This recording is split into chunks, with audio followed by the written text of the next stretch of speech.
There's going to be a small delay. It's going to start a stream. There we go. Yeah, so the stream is live and it has that start screen. That's pretty cool, right?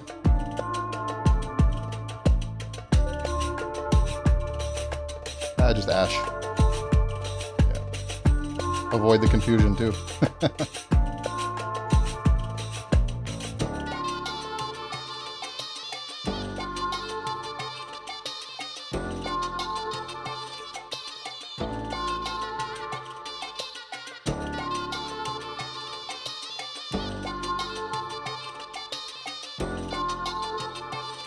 All right, I'm gonna have it go live now.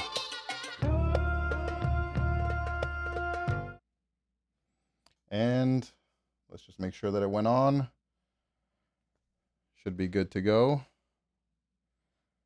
Greetings, my friend. Greetings. How's it going? Doing pretty good. How about yourself? Doing great. Thank you for having me. My pleasure. I know you already have people giving their 2 cents on things there, as you can see. Smash that like button. So for those of, it's on a delay, but I can see the stream is going live. I hope everyone can hear us. And so welcome to Rabbi Asher Meza. I am Asher Meza. There's going to be some confusion there, I'm sure. This is our first time speaking face-to-face. I actually have a really interesting story about how your name first came up for me. Basically, I had contacted Rabbi Tuvia Singer at a time when I was more interested for knowledge than interested in combating fake knowledge. And I interviewed him, but when I had first reached out to him, I said my name, and he goes, "Wait, Asher Meza?" I said, "No, I don't know who that is. Like, what are you talking about?" And he goes, okay, fine. And I was like, all right. And then that was it until about, a week ago, that somebody watching my videos is like, you definitely need to do an interview with Asher Meza. And I was like, oh, so that's a real person. I got to go look this guy up. And so here we are. Tuvia Singer and I have a little bit of a history. I was the first person to convert his audio series from cassette to MP3. I don't think most people know that. This is the first time I've ever said this. It must have been the year 2000. And my friend Moshe Otero spent the Shabbos with him, and then he gave him a set of his Let's Get Biblical series on cassette, and I took it upon myself to convert it to MP3 and put it online. And he actually took those audios and put it on his website. So that's how I started off with him. And then I spoke to him a few times in the old city because I used to work for this guy named Jeff Sedell, and we used to contract him to speak at our student center. But yeah, go ahead. No, that's really interesting that you actually have that history with him, because we both, I guess, came from, like, we've spoken to him, and I don't think either of us have had a negative experience with him per se, as far as like what you're telling me. So, I mean, on a personal level, the only thing that I didn't like in my interaction with him was that every time that we finished talking about what he wanted to talk about, and then I started to ask questions about, okay, well, what about in Judaism? And I'm not talking about that. No, I gotta go. Right. So he's a normal Orthodox Jew. There's nothing overly spectacular about him. The reason I say this is I think the counter-missionary movement as a whole is quite destructive. And it's essentially spearheaded by him, although he didn't really come up with a lot of these tactics. He followed after a rabbi called, or a teacher, I don't know if he was a rabbi. His name was, I think, Gerald Miller, I believe. Like, he wrote a book called The Jew and the Christian Missionary. I think that's the name of it. And this came out before Let's Get Biblical. And it's my major issue is when someone tries to destroy someone else's faith without giving them an alternative to the faith you're destroying, i.e., and like in his case, it would be Orthodox Judaism. You essentially end up making more atheists than noites and more Karaites than converts. And this is why virtually every former Christian out there who was heavily evangelical till they came across Tuvia Singer had nowhere else to go once their faith was destroyed, because like he says over and over again, he's not here for Gentiles, although they're the ones who I'm pretty sure make up the bulk of his funding. He's just here to retrieve Jews from the church, and those numbers are quite minuscule. So it seems that made me turned off by his attitude is that it became very evident that he is as much interested in converting Christians to Noahidism as he is in rescuing Jews from Christianity. And I saw in a video also recently where he said, the guy says, "What about all these people, they become atheists?" And he's like, I don't know of anyone that becomes atheist after they speak to me." And then at the end he says, "Yeah, there's lots of people, and like we hope to get them back." It's like, you just said that there's nobody that becomes atheist because of you. And I think I think this is probably a good starting point here. Whatever else theology, metaphysics that might come up in the conversation, I think a good starting point is that it's clear that we both agree that the most destructive thing is secularism and it's the fruits of that. Would that be correct in asserting? Atheism, actually, I mean, one could be secular and still derive their values from the Torah, right? I mean, Israel, I I believe, mean was secular in the philosophical sense, not in the Jewish terminology of it. So I like atheism basically. okay, atheism, yes, absolutely. So would that be the most destructive thing in your view? Absolutely. Well, in certain cases, I would want some radical Islamists to become atheists, but I think in the vast majority of cases, it's better a, a Jewish person, if he's not going to become an Orthodox Jew, even become an evangelical Christian than an atheist. Right. Um, so what's the reasoning behind that? Why is atheism so bad in your opinion? Well, compared to what? Compared to becoming a Christian, let's say, Yeah, I for think example. so. The way, as a religious person, I gauge what's better than something else is who keeps more laws. I think a Christian, even unwillingly, unconsciously, keeps more laws than an atheist. A Christian keeps more laws than a Noahide. I think the ideal is to embrace the Torah existence, but if you're not going to do that, at least adopt an offshoot. I think atheism, for the most part, is probably less than 300 years old, meaning the idea that you're warring against the notion of God, that you don't want other people to believe in God, was created as a reaction essentially to Christianity. If an atheist was truly honest, he either identifies an optimistic or pessimistic agnostic, not someone who in some way makes a statement of faith that God doesn't exist, which is essentially, by the term alone, what atheism actually means.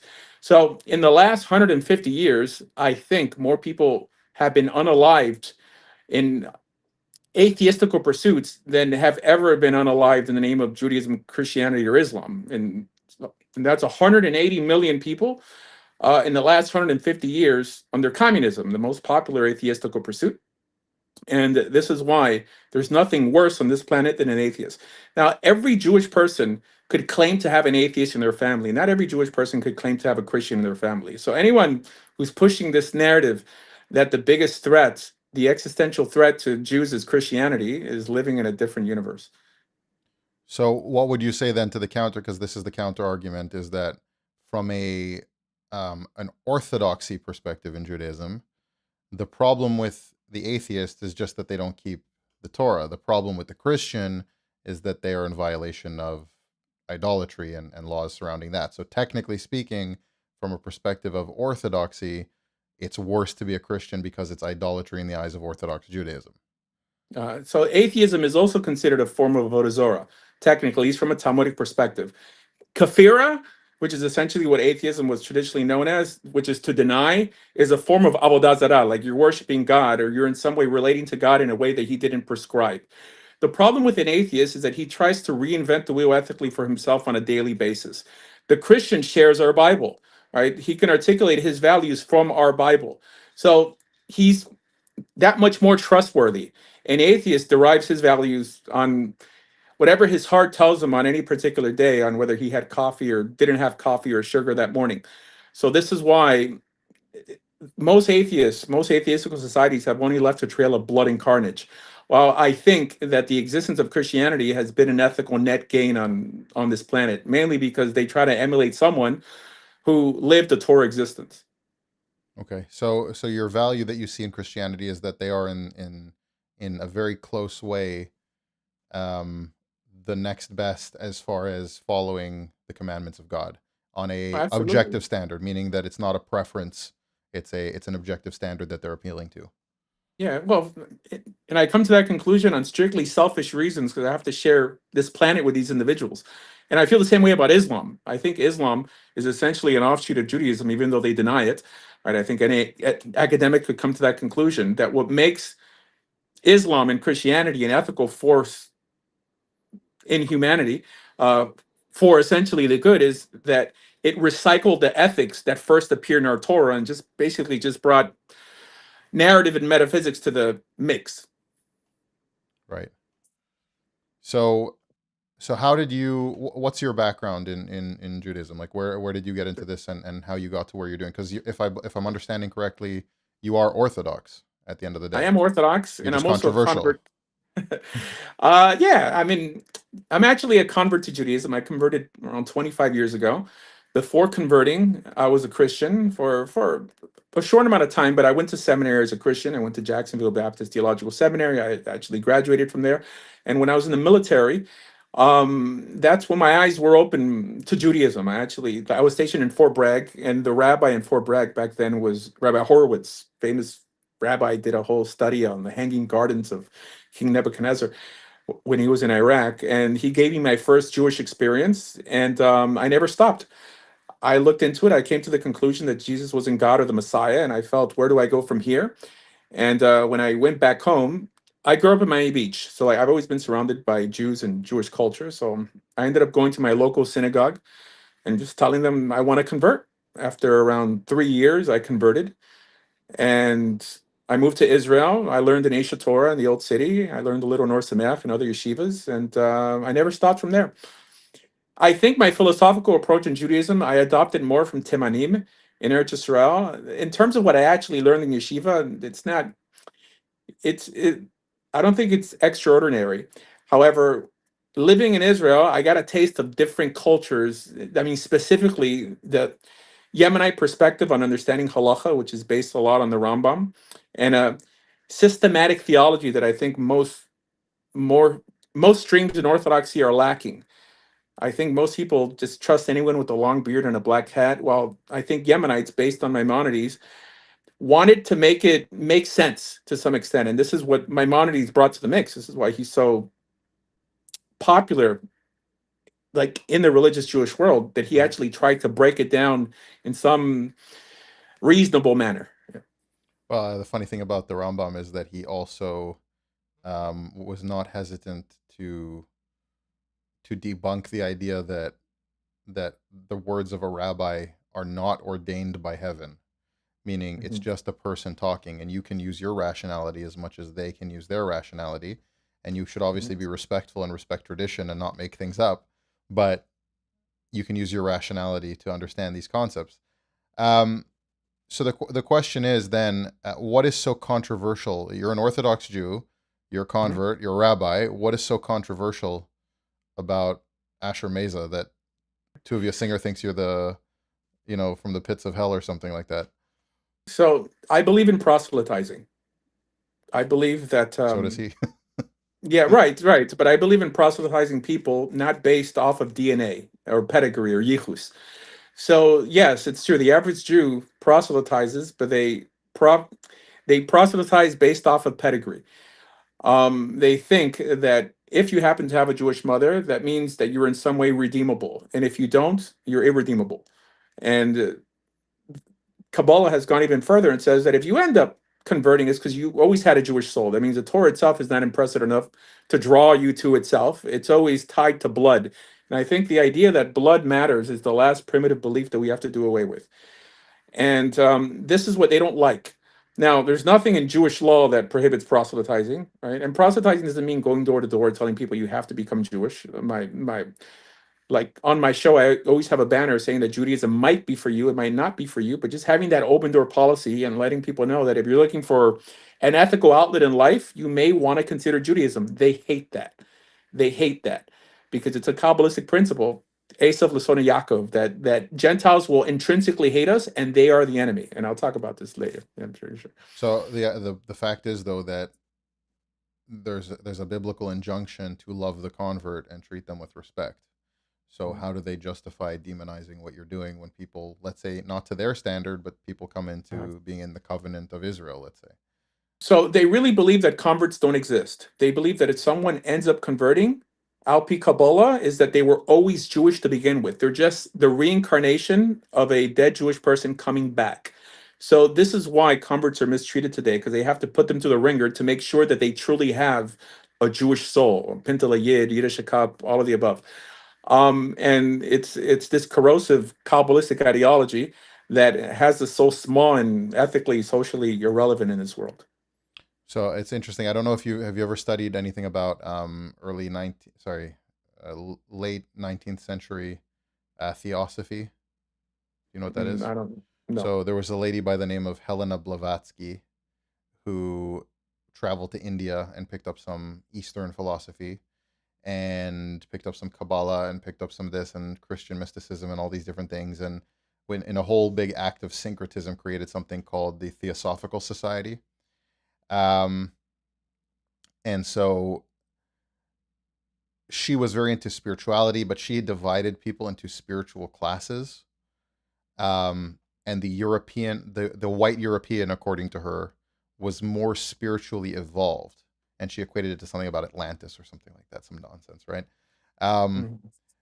but this was actually picked up by Hitler as a justification because Hitler was an occultist.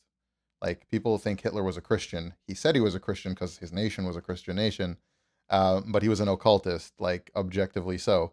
And he picked up theosophy and like he had met Helena Blavatsky, I think, and picked up these ideas about spiritual evolution and based his ideas on that to a large extent. And so this idea that a soul that you're born with could dictate your spiritual attunement and how important you are in the eyes of the creator seems to be very, like, the Zohar is very ethnocentric. That is true for sure.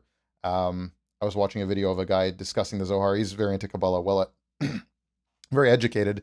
I disagree with him on whether or not it's true, but he does present a very good explanation of what the Zohar is. And he skates over that one part about, yeah, it's ethnocentric, but really it means humanity. When it says the Jew, it just means humanity. It's a very ethnocentric document, and that's been a justification for some of the worst atrocities in human history. And it's bothersome to me that my fellow Jews see people that way, and they say it, excuse me, on the street or on a video or presenting an idea to a public event.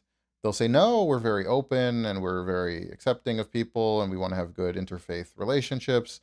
But at the table at shul, a different story is being told.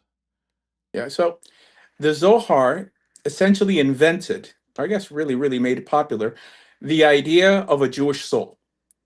According to the Talmud, according to the Torah, Jews and Gentiles have the same souls. It's what you do with it. And then the Hasidic movement, built off the Arizal, solidified it in the Jewish world. The notion of chelek elokam imal mamish, that the soul of every Jew is actually connected, is actually, like a chelek of Hashem, a piece of God, mamash. Actually, it says that the souls of Gentiles come from the Sitra Achra, from the unclean klipas, that they're in some way on the level of an animal, and everything that Gentiles do, they do for egotistical reasons. This is the bedrock of Kabbalistic thought that doesn't even appear in the Talmud. There's some off-color statements in the Talmud, okay, but it doesn't become solidified till the Arizal comes in the scene, and the Arizal is built off of the Zohar.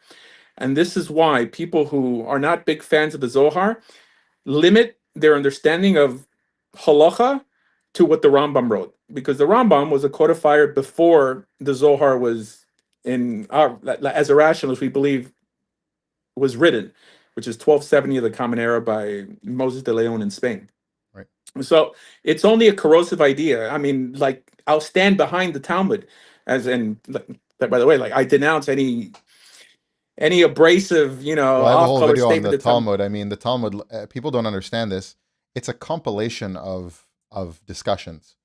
Mhm. And saying that the Jews see things this way because somebody in the Talmud wrote it is like saying that one judge in the 1800s in America said something racist, so that means all Americans are racist inherently, which is obviously ridiculous. Now, unfortunately, there is a large percent of the, not a large percentage, there's a decent percentage of the Jewish population that does take random statements in the Talmud that suit their purposes literally and use that as a justification for all kinds of nonsense. You see that rabbi yelling that Jesus is burning in excrement in the afterlife. It's like that's going to solve the interfaith relationships of the 21st century. But at the end of the day, I get what you're saying, that the Talmud being a at least a valid heritage document to portray to us accurately the way that Jews of the time thought about biblical ideas, if not mixed in with some crazy Babylonian nonsense with it. So can you use the Talmud as a guidebook to follow the law of the Torah? Absolutely. Should you take it as Torah law? Absolutely not. Right. Yeah, so the rabbis never viewed the Talmud as something divinely inspired. This is what people don't understand. The bulk of the Talmud, in a respectful manner, is disposable. There is Agadah, which is Midrashim and Agadot, and there's Halacha. That means anything that's on the level of Medrash, of Agadata, has always been understood as secondary. That if anyone believed them as fully true, they were crazy, but that one shouldn't say that there's something we can't learn from these stories. This is why we have codifications of Jewish law like Mishnah Torah, Shulchan Aruch, which is an attempt to extract halacha, which is the only binding portion of the Talmud, from folklore and legend. However, when Kabbalists read the Talmud, they read it like they read the Zohar. Kabbalists view the Zohar as fully authoritative because most mystics make no distinction between law and mysticism. I mean, for them, they believe it was all given on Mount Sinai. While in the Talmud, they constantly make a distinction between Torah law and rabbinic law, constantly. And it's only to our downfall that we don't nowadays. And I think it's because of Kabbalistic influence. So it's funny, the whole Torah law versus rabbinical law. So, I mean, people, I get a lot of comments, from people on the Jewish side that don't like me because I say truthful things, and I get a lot of comments from anti-Semites that don't like me because I say truthful things. Um, it's funny how that works when both sides don't like you on either extreme. But when I say, you're saying that Jews as an overarching category believe the Talmud in this way and that it's divine law. Like, according to Orthodox custom, you're not allowed to place a volume of the Talmud on a volume of the Torah because it's disrespectful, because one is from God and one is not. In fact, rabbinical law is founded on the idea, in part, HaTorah lo b'shamayim hi, which means the rabbis can ascertain and discern things about the Torah for you practically, but that doesn't mean it's Torah. That means it's for them to figure out for you what to do as the scholars of your generation. Now, I think we probably depart in a way where I don't accept rabbinical authority. I mean, I don't believe that it's that there's at least today it's fully corrupted. I mean, there's just nonsense fully embedded. People say, "What are you talking about? Most Jews don't even believe in Kabbalah." I'm like, you don't even realize you're hearing a Devar Torah at shul and the rabbi saying something, and he's saying something as if it was in the story in the Tanakh, and it's a Kabbalistic addition, and you don't even realize because it's just spewed out like it's part of it. People don't even realize how embedded that is. Now, that being said, do you think that Kabbalah has been a net positive on the Jewish world or a net negative, even if it's false? A net negative, straight through. Not just that. I mean, even the elevation of the books of the prophets to the level of the Torah has equated to a net loss to the Jewish people. We have to make distinctions. The rabbis made distinctions. Nowadays, we're living the dumbification of Judaism, where the rabbis have gotten too lazy to try to explain what's authoritative from what's optional to believe. And Judaism is based on the idea of optional beliefs. Nowadays, everything has become obligatory. This is why this Hidur is so thick. This is why during Yom Kippur davening, it takes 5 hours because they just keep on adding and adding and adding, which is a prohibition for the Torah to begin with, right? Lo tosef alav. So it's yeah. I'm not against people studying the but your statement was on Kabbalah, right? Right, on Kabbalah. Yeah. Is So Kabbalah I'm not net negative or net positive? Yeah. So truthfully, the statements that appear in Kabbalah, I don't see them any more destructive than someone taking the mystical statements that appear in the Gemara literally, right? Because that's essentially what the Zohar is. It's a book of Agadata. It's folklore and legend. The difference is that it was like in some way canonized by the pen of divine inspiration by saying that the Rashbi, Rabbi Shimon ben Yochai, received it in a cave from God. I think the average Talmudic scholar understands that there's parts of the Talmud we don't hold by. But a Kabbalist could never say that about the Zohar. For them, it was awe. I mean, they call it the Zohar Kadosh. I mean, no one calls it, like the Talmud the Kadosh. All right. So they've elevated it to divinely inspired text, and they kept on adding to it. People just like bought into the hypocrisy because when the Zohar first appeared, it just appeared as like a parish to the Chumash, like a commentary to the Torah, and they just kept on adding more to it and adding more to it, and now it's huge, right? And they have the audacity to say that it was all from Rabbi Shimon Bar Yochai, and even if it was from Rabbi Shimon Bar Yochai, it would have been the opinion of one Tana. That's not the ways that. That's not the way I've the always Beis Din. asserted that if you could prove, contrary to 100% of scholarly consensus, people say, well, I believe this, I believe that, it's my tradition. 100% of scholarly consensus based on internal language and historical account, 100% of scholarly consensus is that the Zohar shows up sometime in 13th century Spain. It's estimated that the vast majority of it was written by De Leon and his students, as well as some contemporaries. There's no two ways about that. But if you could prove that the Zohar was written by Shimon Bar Yochai, what you'd actually be doing is invalidating him as an authority on the Torah, not validating the Zohar, because it's so psychotic. Some of the things that, like, the idea, and this is funny to me, and that was that video from the other day. It's funny to me that counter missionary rabbis will say Christians are reading into it and seeing it through a Christological lens, and that's why they say Jesus in the Old Testament, when Kabbalah is 5 steps removed from that. Like, the Christians are going, this is how we see these particular consistent themes. This is referring to the Holy Spirit. This is referring to Jesus. This is referring to God the Father. And it's consistent. There's no arbitrary additions to that. Now, they might be totally wrong, but it's consistent.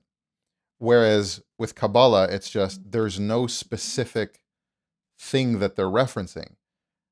Bereshit bara Elohim et hashamayim ve'et haaretz. It's like, with Chachma, God created Bina, or some to that effect, meaning the feminine side of things and so on. But we're not going to get into a whole dissertation on the Zohar here. But where do you get that? Oh, because they're using a midrashic comparative form of exegesis that says in another place, Reshit is used to refer to wisdom. You're reading so far into it that it's incredible. It's just profoundly stupid, to be frank. I view Kabbalistic or Lurianic Kabbalah a lot more problematic than Christianity, because at least there's a systemic theology in Christianity, while it seems that it's mystical ideas gone wild in Kabbalistic literature, from God having reproductive organs, having sex with himself, right? It's completely absurd. But I was saying earlier that even if it was written by Rabbi Shimon Bar Yochai, it would have been the opinion of only one Tana.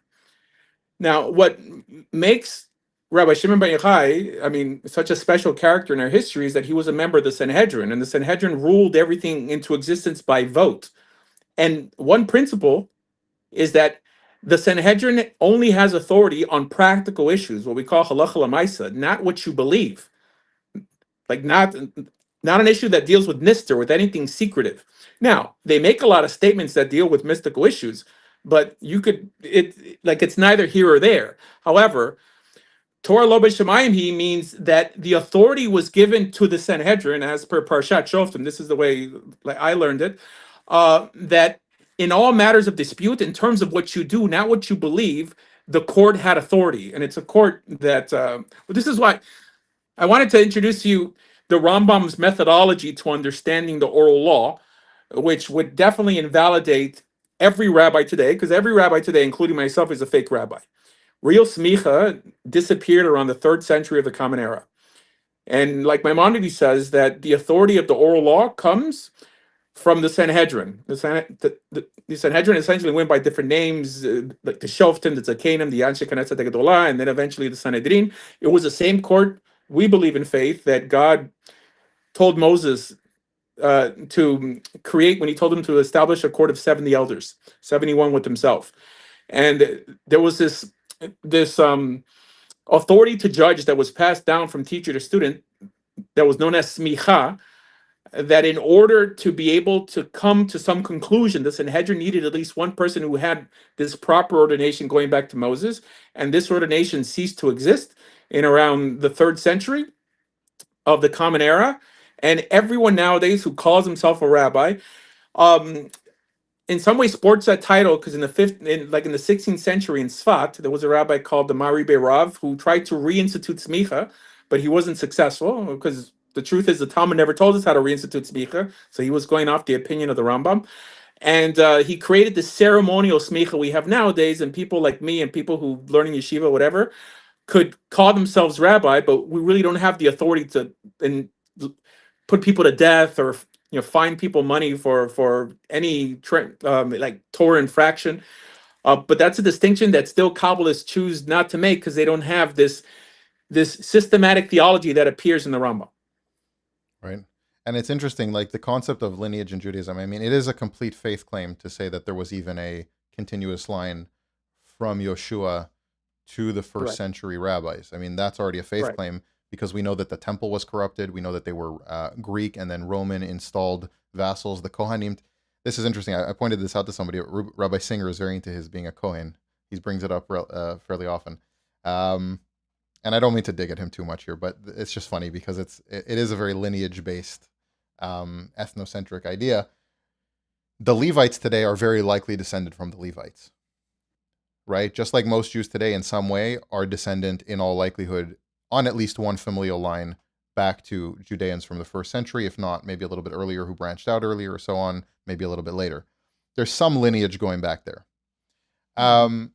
which is not very important when you actually think about what the message of the Torah actually is.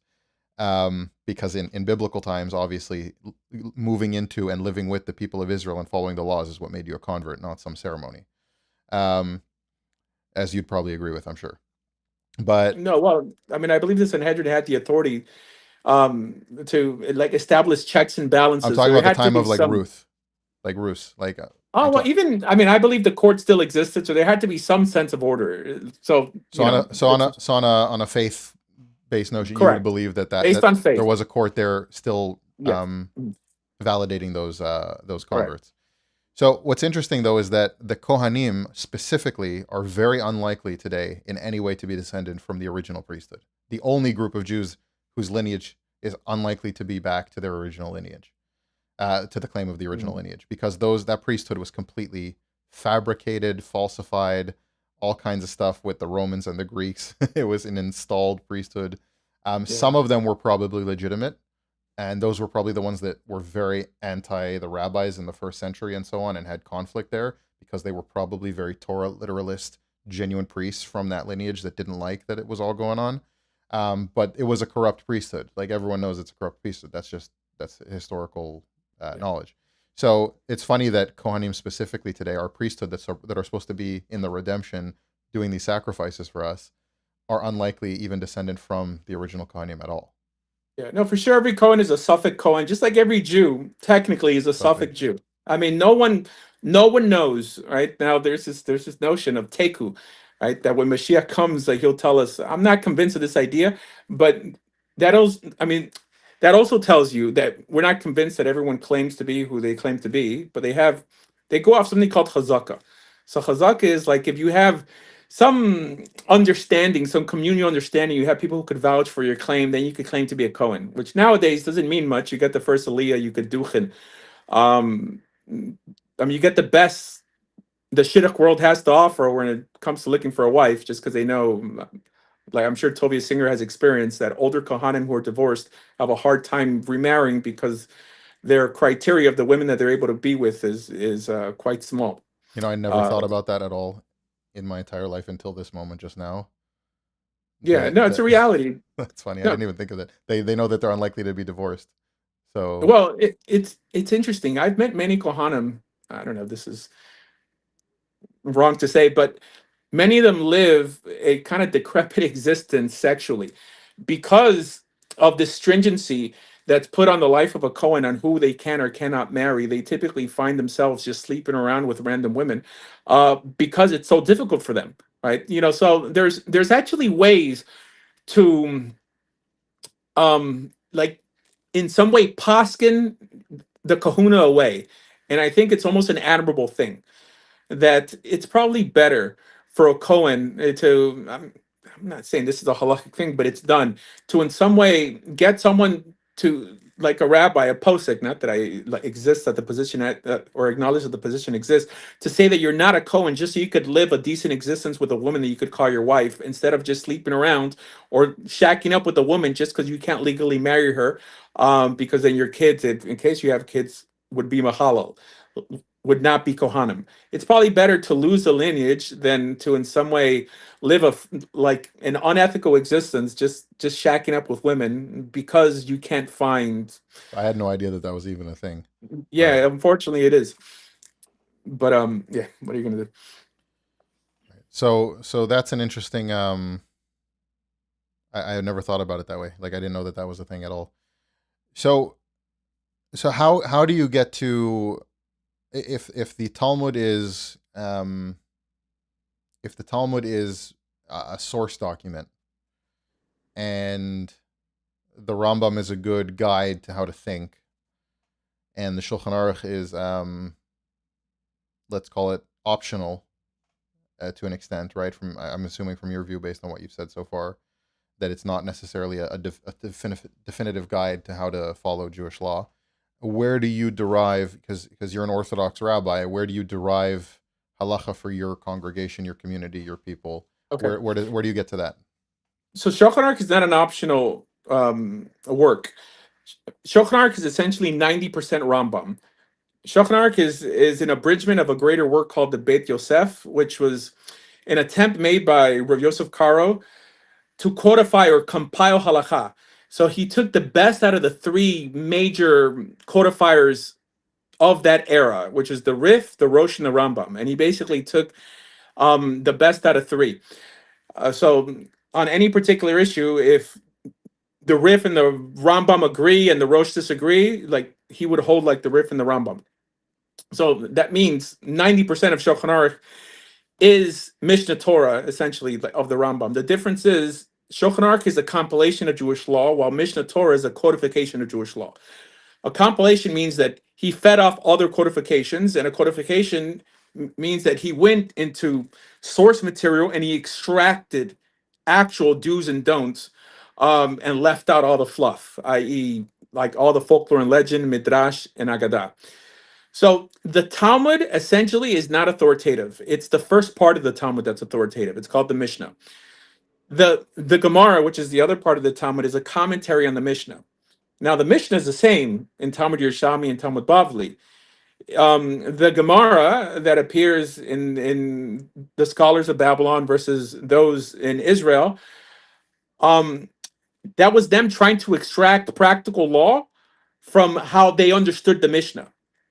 But the Mishnah is the actual oral law. I don't like the term oral law. It's not a term that ever appears in the Mishnah, by the way. It's a later term. I mean, the concept is still there, with the idea that the rulings of the Sanhedrin carry weight, is a real thing in Jewish law, but the Sanhedrin only exists in the Mishnah. The rabbis in the Mishnah had what's called smicha. Amoraim, which are the rabbis who comment on the Mishnah, by definition don't have smicha. There were rabbis in Babylon and in Eretz Yisrael who lived at a time when smicha didn't exist. So anything they bring to the table is only opinion. They could only disagree with the Mishnah if they're quoting a brisa, which is like another Mishnaic work that didn't make it into the actual, text of the Mishnah. So the Rambam just broke this all down systemically. He justifies what we call the oral law from the Torah on the basis that God tells us to listen to this court. Basically, that there has to be some sense of consensus. This idea that people would walk around trying to decipher Torah law on their own just means that the nation could never move forward in some progressive manner. I'm not talking about ethical laws, right? I mean, how do you treat each other necessarily, but how do you keep ceremonial laws, right? It tells us to keep Shabbos. It doesn't specifically tell us what's a malacha, what's allowed, what's not allowed, but it tells us there's a death penalty for breaking it. So there had to be some consensus, and that consensus is what we, as Orthodox Jews, believe came from the rabbis that appear in the Mishnah. So, I mean, the Mishnah Berurah could be authoritative. if it's just reiterating what appears in the actual Mishnah. But that means that around 80% of what appears in the Talmud is not binding, because it's just the opinions of what they think the Mishnah is saying. And So sometimes, so sometimes yep, they bring up a baraita though, right?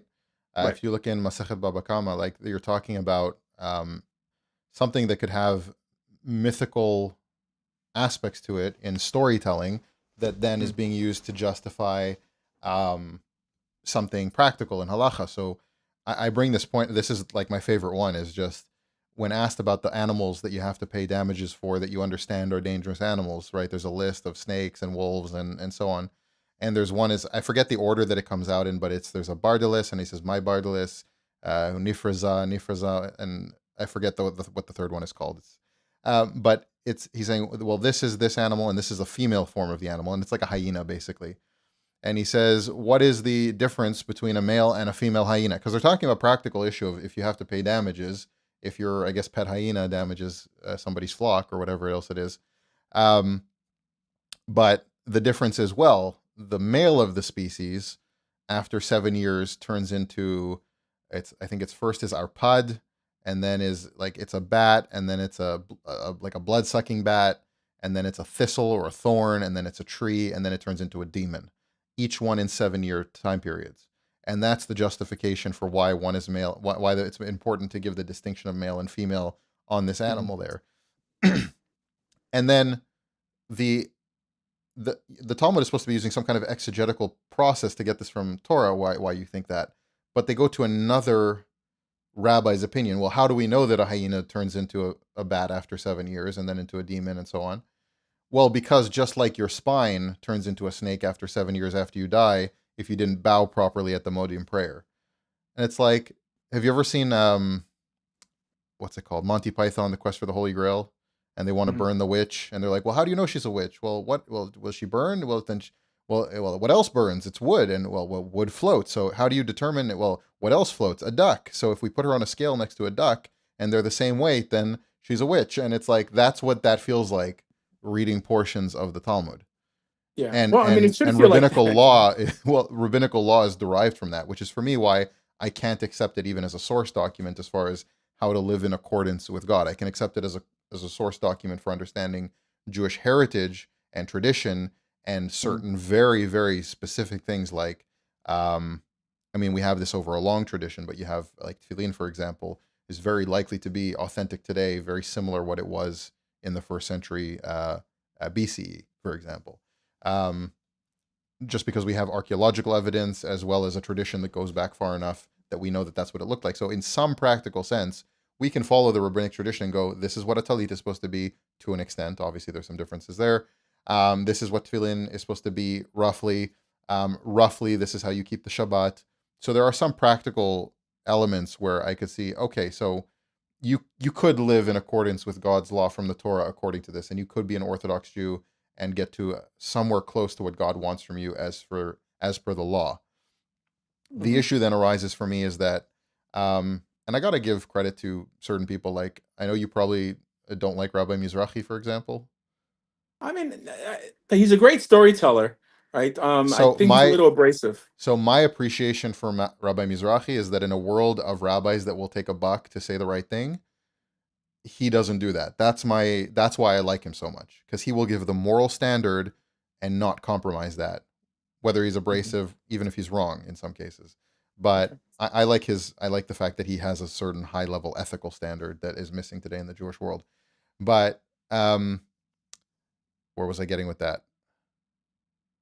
Oh, so the idea that a rabbinical um, injunction does not supersede a biblical one.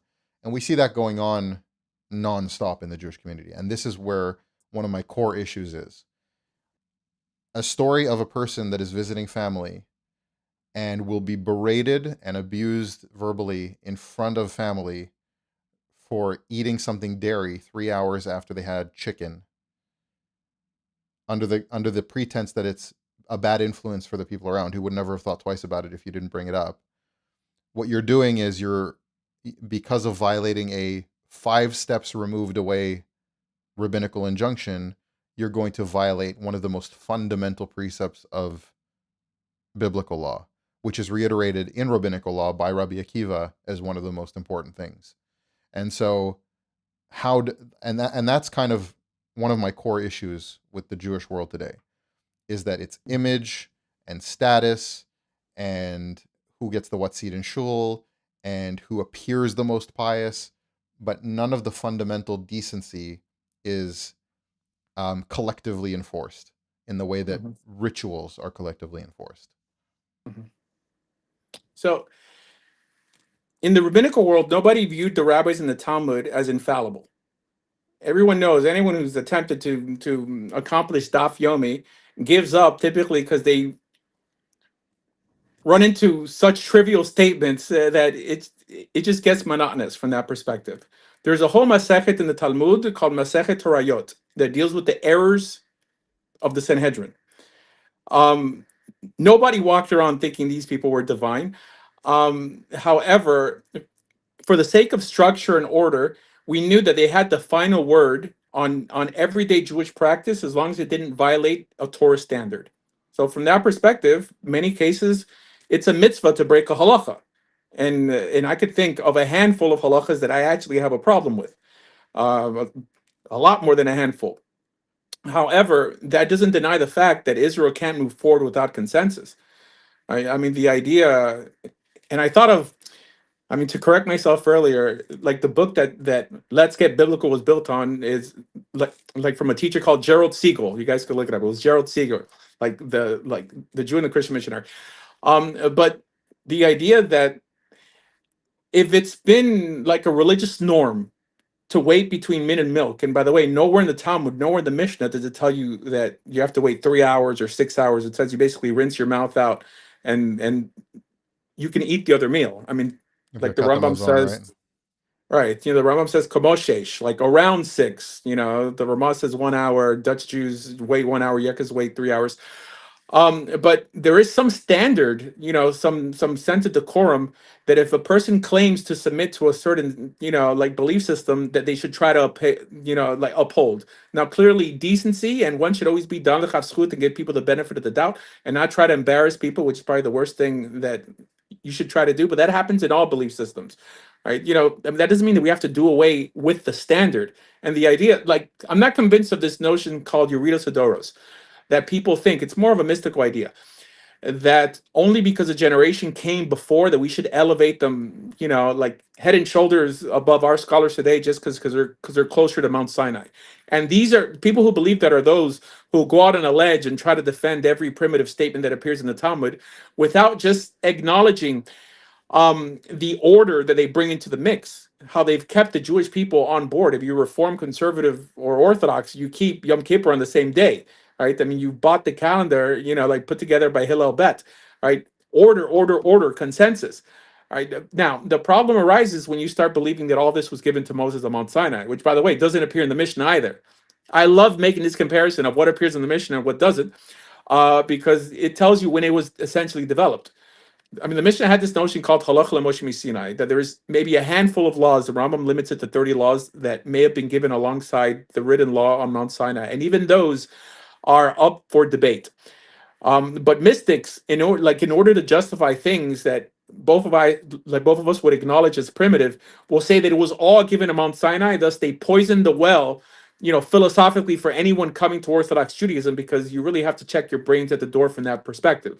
But if you appreciate structure and you acknowledge that even the rabbis in the Talmud made mistakes, right? How much more can rabbis today, like in the Hasidic world, make mistakes? Because that's the whole thing, that a gadol or like can't make a mistake. It makes these people a lot more relatable. And yeah, of course, we keep the law as a tell us as long as it doesn't violate the Torah, even though they came up with that law because of primitive reasoning. It doesn't matter if the reasoning was primitive. They were essentially primitives. We have to understand that. And in many cases, they were more rational than the Kabbalists that existed today. But the idea that only because someone is older by definition, it makes them holier, it gets you to justify a lot of weird statements in the Talmud that are in some way logically unjustifiable. Yeah, I mean, yeah, maybe not to get into that right now, but I think that there's. I grew up with the notion that like I grew up in Chabad, like, and I grew up with the explicit notion that, and this is where I see people like Manis Friedman, for example, um, poisoning minds, literally. First of all, the idea that you're going to, if you ask the rabbi what you should do, and he gives you the wrong thing to do, and you err and sin, it's on him, not on you. That, as far as I know, is a very non-Jewish concept. The idea that somebody else could be guilty for your sin. That sounds like something else. So the fact that it's very mainstream in a lot of Jewish communities, that's bizarre to me. Now, I grew up on one end, this is two ends of the Chabad world, where the principal of my school told us after Shmona Esrei that people were talking and making jokes in school. We're talking about fifth grade in Chabad school, right? Um, and there's this midrash and talking about how if you look away from your siddur, which what's siddur when you're talking about ancient Jewish uh, practices, but if you look away from your siddur while you're davening, or I guess if you looked somewhere you shouldn't look while you're davening and lost kavana because you looked somewhere else, that malachim come and tear out your eyes in the afterlife. That's the one message that I'm getting. And then the other message is Manis Friedman telling people that there is no punishment for sin, that God has no right, after putting you in galut for 2,000 years, to punish you for anything. And people, the most popular rabbi on YouTube, sorry to say, you don't you have to take second place, but that's really, really popular because people feel, and if you see the fruit of it, I know there's one thing that's presented as the front, and there's one thing that happens behind the scenes. If you look at Chabad youth today, there is a big appreciation for doing the rituals correctly in public, and what's done privately is starting to get further and further away from an objective moral standard. And I don't know if that's just Chabad. That's the community I grew up in. I would believe that it happens everywhere, maybe in the yeshivish world as well, for different reasons. Modernity, atheism infecting, culture and so on. But that's the polar opposites that I grew up with, as being told, seeing both those things going on. And that is a big issue for me as far as why I don't participate in the Jewish community, why I don't believe in being part of the Jewish community, is that massive dichotomy.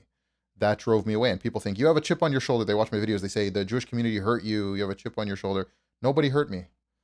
I had very good experiences in the Jewish community. I was, if I give a shout out to some people growing up, Rabbi Yarmish, for example, and Rabbi Gansberg in Toronto Chabad, treated me with nothing but respect, as to an extreme degree. I have good friends who are still good friends in the Jewish community. I don't have any chip on my shoulder at all.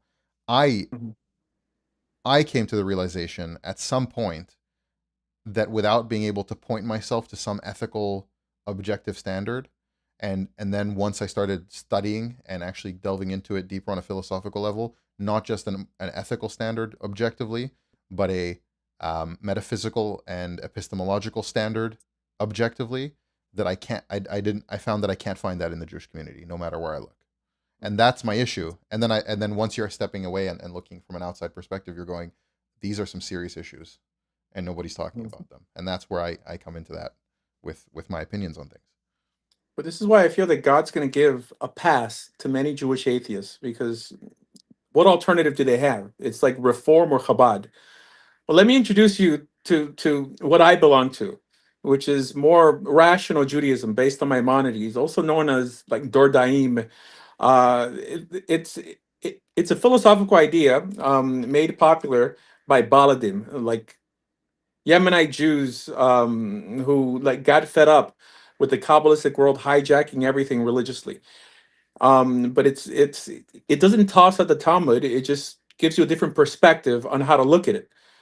I would say that most Lubavitchers actually don't listen to Manis Friedman. Manis Friedman, I've made videos defending a few of his statements, just because I know a lot of people kind of crap on him. He's more of a like philosophical life coach than a rabbi. I think the job of a rabbi is to give you, it's called hitter, like Isser v'heter, like do's and don'ts. They're not there to, like expound on, like how, like on every aspect of life from an emotional perspective. Um, but I'm able to sort of cut through that because of this systematic theology I have. I mean, I'm able to essentially with the scalpel say, this is not Judaism, that's not Judaism, this is Judaism. Can you delve into And that a little bit and explain on the theology end of it, what you're discussing there?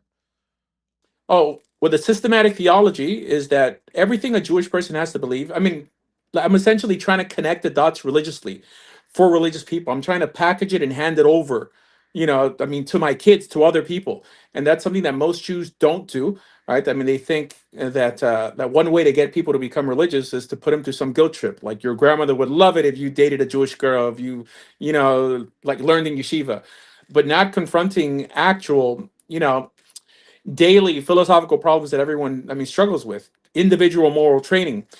So the systematic theology is that everything, what what makes a Jewish person kosher is believing in the five books of Moses and what it endorses. And everything has to go back to this immovable bedrock.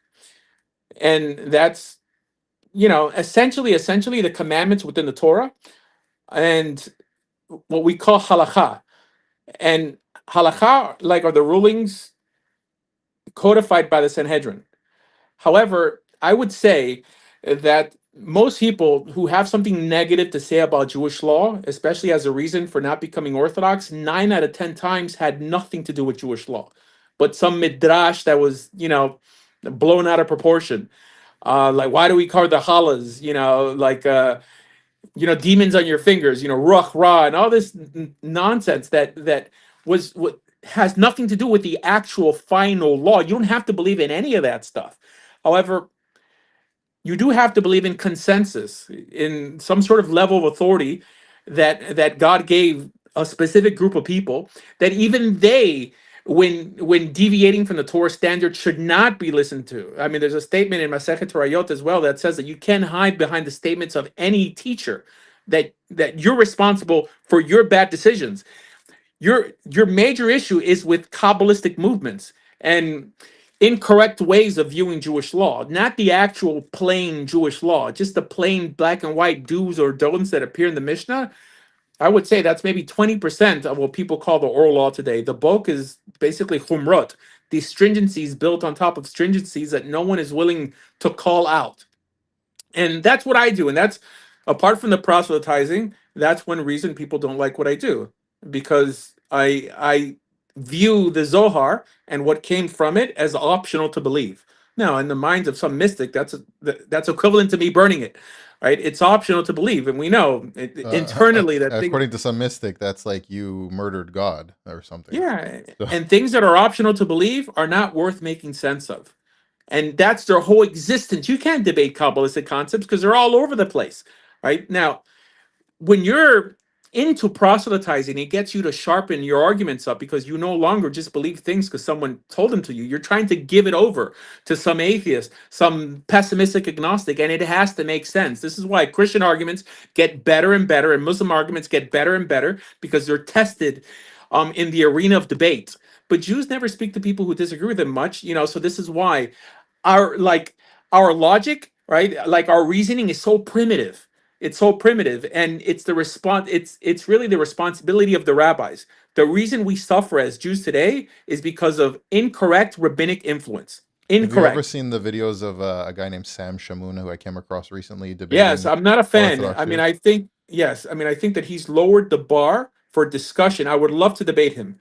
This notion that he starts insulting you and your mom and So, everything. so the Yeah. issue that I see with it is that you have Jewish people who don't know what they're talking about. It's the equivalent of a 2 months at boxing. Um, this is interesting. When the chat comes up, do you see this? Who's the literal ape?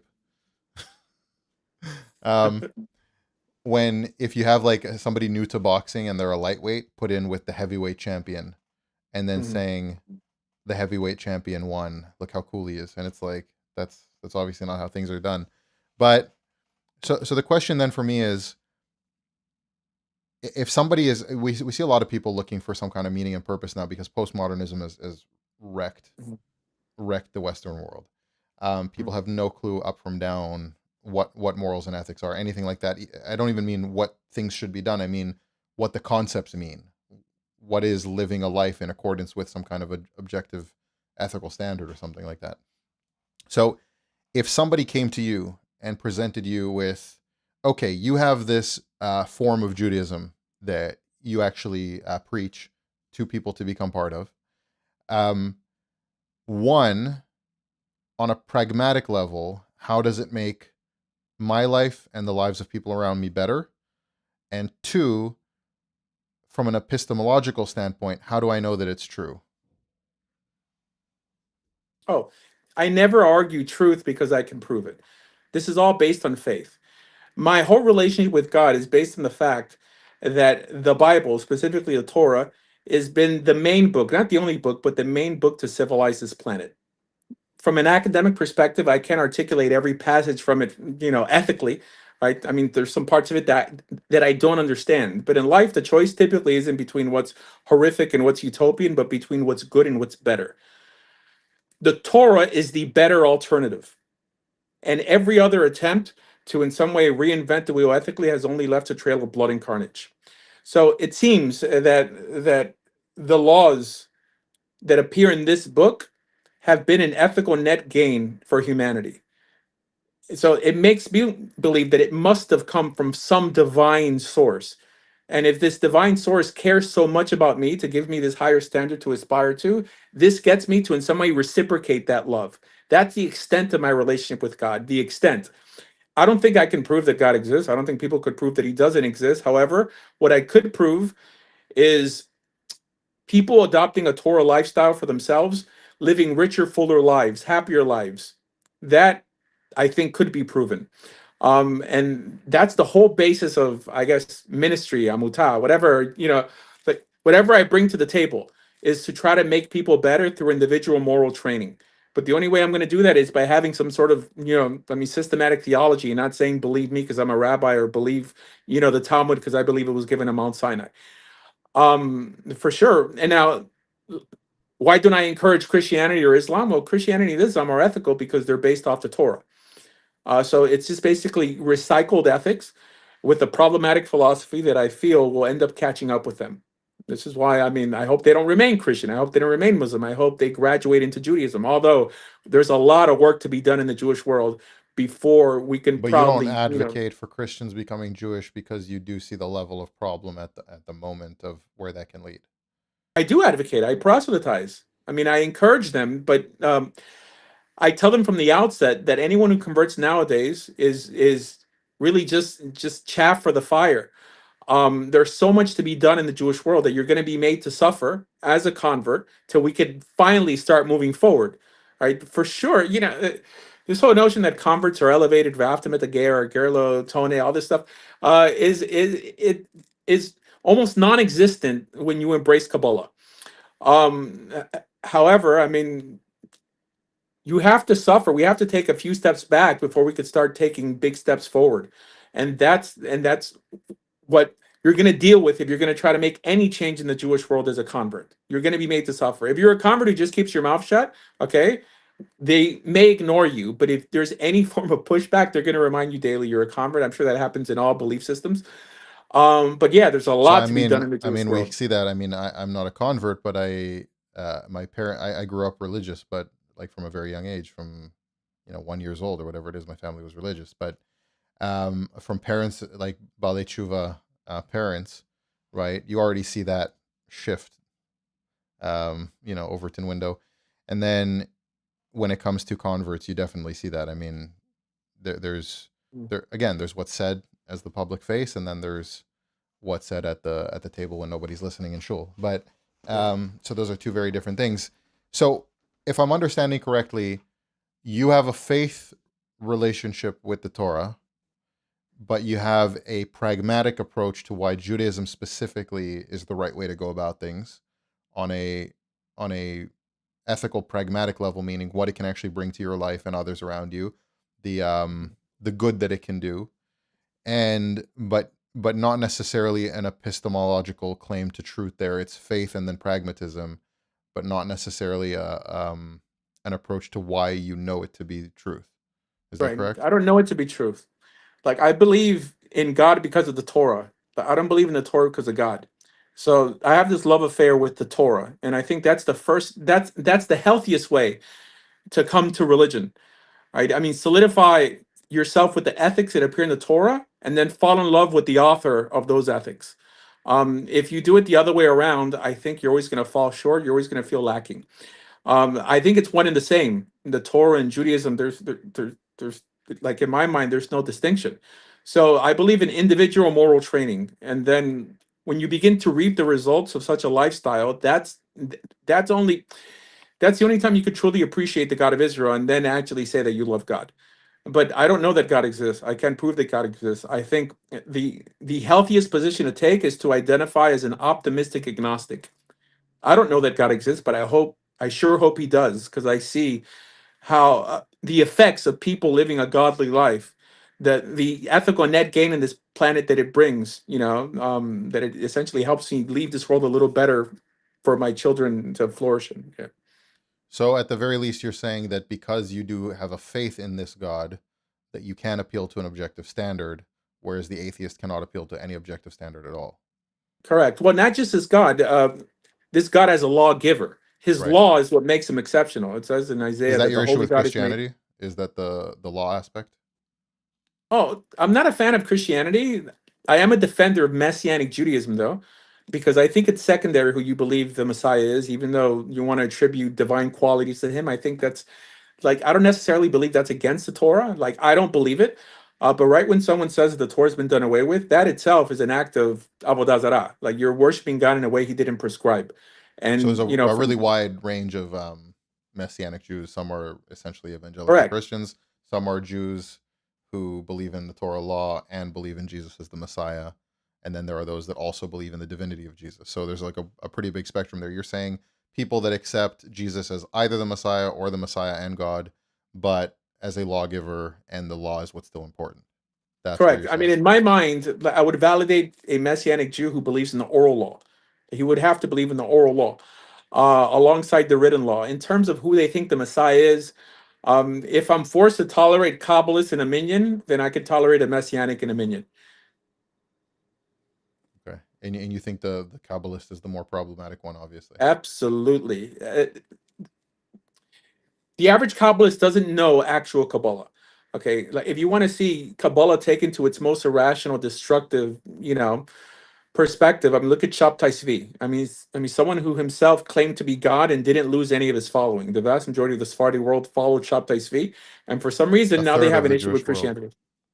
I'm sorry. A third of the Jewish world at the time. Right. Well, of the Sephardi, I mean, yeah, because the Ashkenazim knew nothing about him essentially, but they didn't drop their support for him even after he claimed to be God. And there's even a statement in the Zohar that Rabbi Shimon Bar Yochai says, "If you want to look at God, look in my face." So it. I view Kabbalistic Judaism a lot more problematic than what 27 books of the New Testament could bring to the table, and I don't agree with the New Testament. Okay, but yes, there's a lot more to go wrong when you have more books than 27 books that always try to justify its ideas with sola scriptura. So on not accepting Christianity, you think that Protestant Christians don't have a leg to stand on. The only ones that would have any kind of leg to stand on would be any form of orthodoxy that claims to a tradition, like you claim to a tradition. That would at least have Correct. some kind of merit. Correct. I don't view the idea of assuming that God chose to embody a man for 33 years as a form of idolatry. What I view as a form of idolatry is them saying the Torah is done away with. The word avodah zarah doesn't really mean idolatry.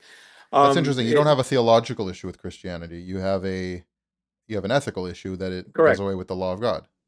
Right. Well, the reason I don't have a theological issue is because we're forced to tolerate so much nonsense, theological nonsense in the Jewish world today. If for some reason the Sanhedrin took a stand, and mind you, the Sanhedrin never really spoke out against Jesus or Christianity. I'm not convinced that Yeshua Notzri is Jesus. It Then can't be on timeline, but yeah. right, then like I would condemn Christianity, like if it was against what the Sanhedrin laid down. But it doesn't mention Christianity. It doesn't mention So you're saying Christians. I don't believe in the New Testament as authentic historical truth, so I don't believe the Sanhedrin condemned him, and so I don't believe that we have to condemn him.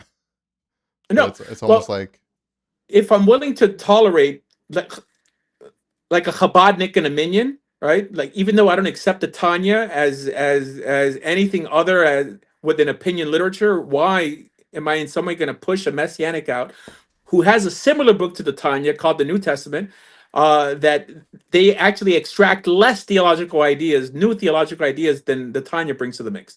So if we're going to tolerate Likutei Moharan, the Tanya, the Zohar, Sefer Abba here, the works of the Arizal, right? Like, what's the messy? I mean, it makes the messianic look like a theological boy scout, right?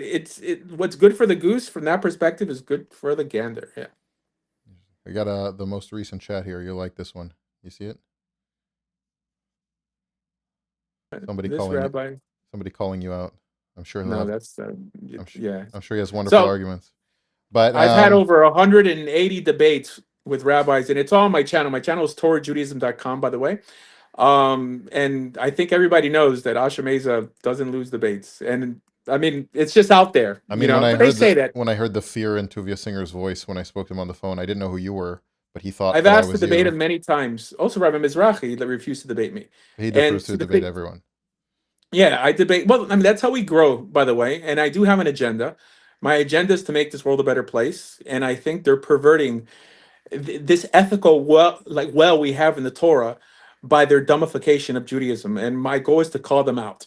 And at the expense of, I mean, I'm really committing social suicide, by doing this. Now, I mean, I really have nothing to prove. I mean, I have kids. I'm married. I'm not like trying to You make have your friends. life. Yeah. Yeah, and I mean, but I'm not gonna stand idly by while the Torah is being desecrated.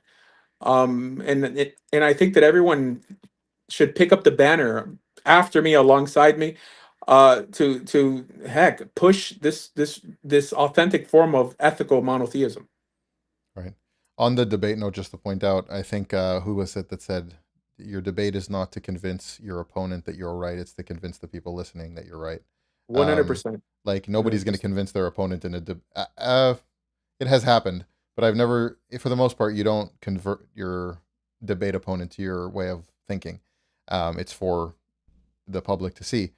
And also that being said, I mean, people have asked me to debate. I'm probably going to end up debating some people in the comments that have wanted to. There's some people in the works to have conversations with. I don't know who they are. They could be great at it. They might be terrible at it. I've never done a formal debate, so it stands to reason that even if I was right, I would still lose the debate. So I don't put too much I stock hate in it. formal debates, by the way. I hate formal debates. I just have discussions Yeah, because I think that people could spew so much nonsense in their 10-minute introduction and that there's you no can't way get to to keep everything in up. a rebuttal. Right. So as long as you have a healthy back and forth and the person's respectful, this is why I'm not a fan of Sam Shimon, who will insult you 100 times before you even get a word out. If the person's respectful, then I think the audience could in some way come to a reasonable conclusion on who knows more or who knows less. I'm an abrasive Ashkenazi, so I kind of like Sam Shulman, but But it's the opposite. Most Sephardim are abrasive. Most I don't. Ashkenazim are quite open minded. I don't know. That You're probably hasn't Russian. that hasn't been my experience. No, not Russian. I actually Oh, have an okay. interesting like the debate here is funny because I don't put stock in heritage other than being very interesting as a topic. Meaning I've done a deep dive into my family history. I can trace my lineage back to Mar Ukba ben Yehuda, who was an exilarch of the Jewish people, who called out a bunch of corrupt rabbis and they tried to kill him and deposed. Then he ran away to North Africa from Babylonia. But like I have interesting things about my family history that I find personally very interesting. But to say that that gives you some kind of status is where you and I would agree that that's ridiculous. That's Um, Kabbalah. I mean, Kabbalah has in some way made our religion another form of bigotry. If for some yeah, reason any absolutely. group in the world would spew the nonsense spewed by Kabbalists regarding Gentiles, they would properly be called bigoted. But we get away with it because these left-wing organizations, they misappropriate our religion and they call everyone an anti-Semite when our kids have to pay the price. Right? It's you know, yeah, it's a shame. One of my main goals online is to de-ethnicize Judaism. Now, I acknowledge there's an ethnic component to the Jewish people, but Judaism is not an ethno religion. Right. Judaism is just a religion. Yeah. I mean, also there's a really big problem here. We see we are the chosen people in the Torah, and people take that and it goes straight to the head. If you read the Tanakh, and you get the idea that God is happy with us, you miss something along the Yes. way. There's a lot of lessons to learn there about how you can be a firstborn, adored, and given status, and still mess up terribly. And at the end of the day, that's not what's important. There's a very powerful message there that is really messed up in the Jewish community, that we miss that point. So I don't believe that Jews are the chosen people. I think we're the choosing people. I think Interesting. that it's Israel that chose God. It's essentially Abraham that chose God. I mean, you don't choose blindly and test someone 10 different ways. We chose God, and then God, in a poetic manner, only then says, because you chose me, now I chose you. And because when particularly did God choose Israel? Don't forget, on Mount Sinai, there was the Erev Rav, the mixed multitude, which the rabbis are unanimous in the Talmud outnumbered the Jews, right? And then there were the Hebrews, and they all said Nasiv and Ishmael, and they all became Israel like a few verses later. When did when did God choose Israel? No, Israel chose God. As a matter of fact, God was pleading with Israel for Israel to choose him. Choose life that you shall live, right? Don't choose this destructive path. And only then does God basically, after we chose to be chosen, right? Does he then say, I have chosen you in a poetic manner? It's called, I mean, I looked this up online once. It's called reciprocal framing. I believe that's a term that it's used in literature, that he in some way reinforces the fact that you chose him, but he flips it around and says that he chose you. And it's really getting stuck on first stage thinking. God doesn't choose people blindly. It's a complete meritocracy, which is why over 100 times in the Chumash, the phrase lekaret appears, that if you do such and such, you shall be cut off from your people. So what's this point of being chosen if I don't live up to the standard, I'm kicked out? No, because it was always a meritocracy. You were always, judged by what you brought to the table. And if you didn't bring it, you were kicked out.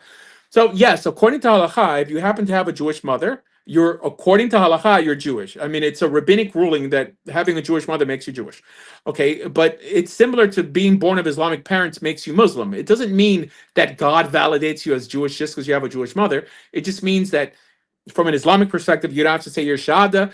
From a Jewish perspective, if you lived in biblical Israel, they could like adjudicate you for breaking the Sabbath, but that doesn't mean that you were special to God, which is what the Kabbalists teach nowadays, that the soul is transferred through the mother. When, like, according to Tosfos and Rabbi Akiva, you needed a Jewish mother and a Jewish father, and it was only Rabbi Shimon ben Yochai who brought up the notion of just a Jewish mother, and we hold like that. People who make these statements are completely ignorant of Jewish law, Maybe the unfortunately. Kabbalists that say that have some kind of issue they're projecting about who their father might be, but speculation, right? No, I have a soul because my mother. That's why I have a soul. Yeah. But I mean, the Zohar is pretty explicit with the relationship between Israel and the rest of the world as a spiritual superiority, which is very ethnocentric. Um, so at the end of the day, I mean, so you have a certain standard of doing things as far as being a rabbi and the way that you view things in community, and you do convert people to Judaism. And for you, Absolutely. that is of course, a valid conversion. And there's people that one of the videos I did some like I didn't watch a lot of your stuff. I actually watched a video of somebody talking about you, and I thought it was hilarious the way that he was. Well, like this is what they do every time they disagree with somebody. His conversion Mhm. isn't legitimate. That's like I've heard that Right. 1,000 times about people that are disagreed with. So I don't put too much stock in it. But from what you're saying, I'm gathering that in your opinion, um, the spark, blah. Somebody's in the chat, Kabbalistic, the spark, blah blah blah.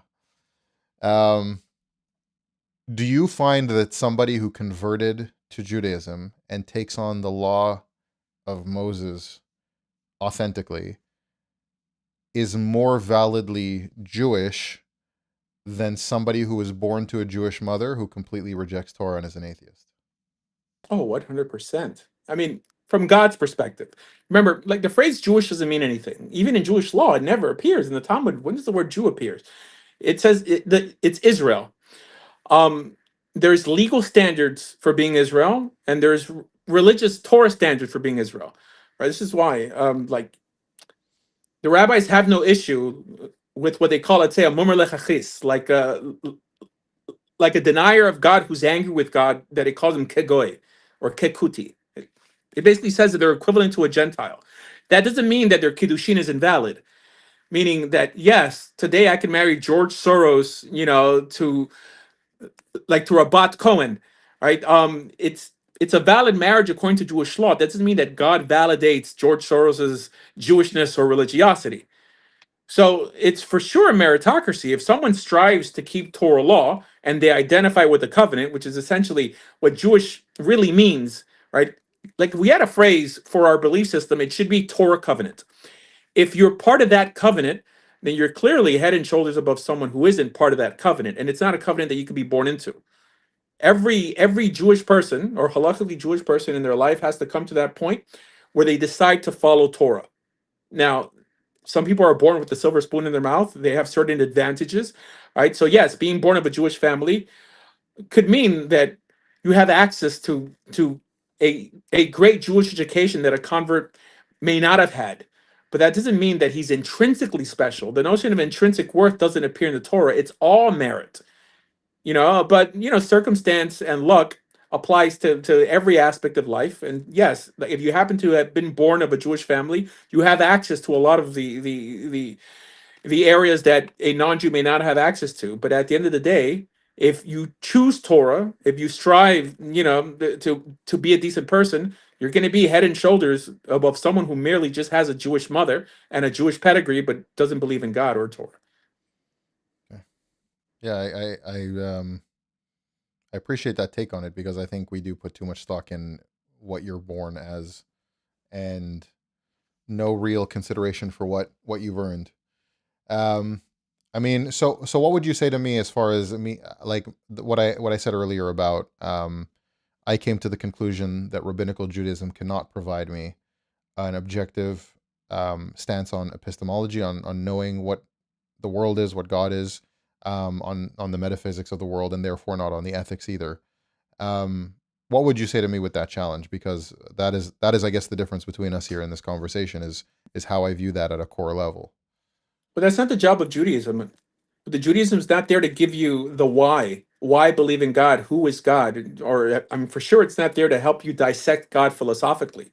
God Himself in the Torah presents Himself as just and righteous, and then He laid down the law for us, to see how unique God is. That's essentially one interpretation of Echad, that God's unique to every other false god you may have known. Because by emulating God for the most part, it would make you a better person. So I I think that you may be asking too much of Torah and Judaism.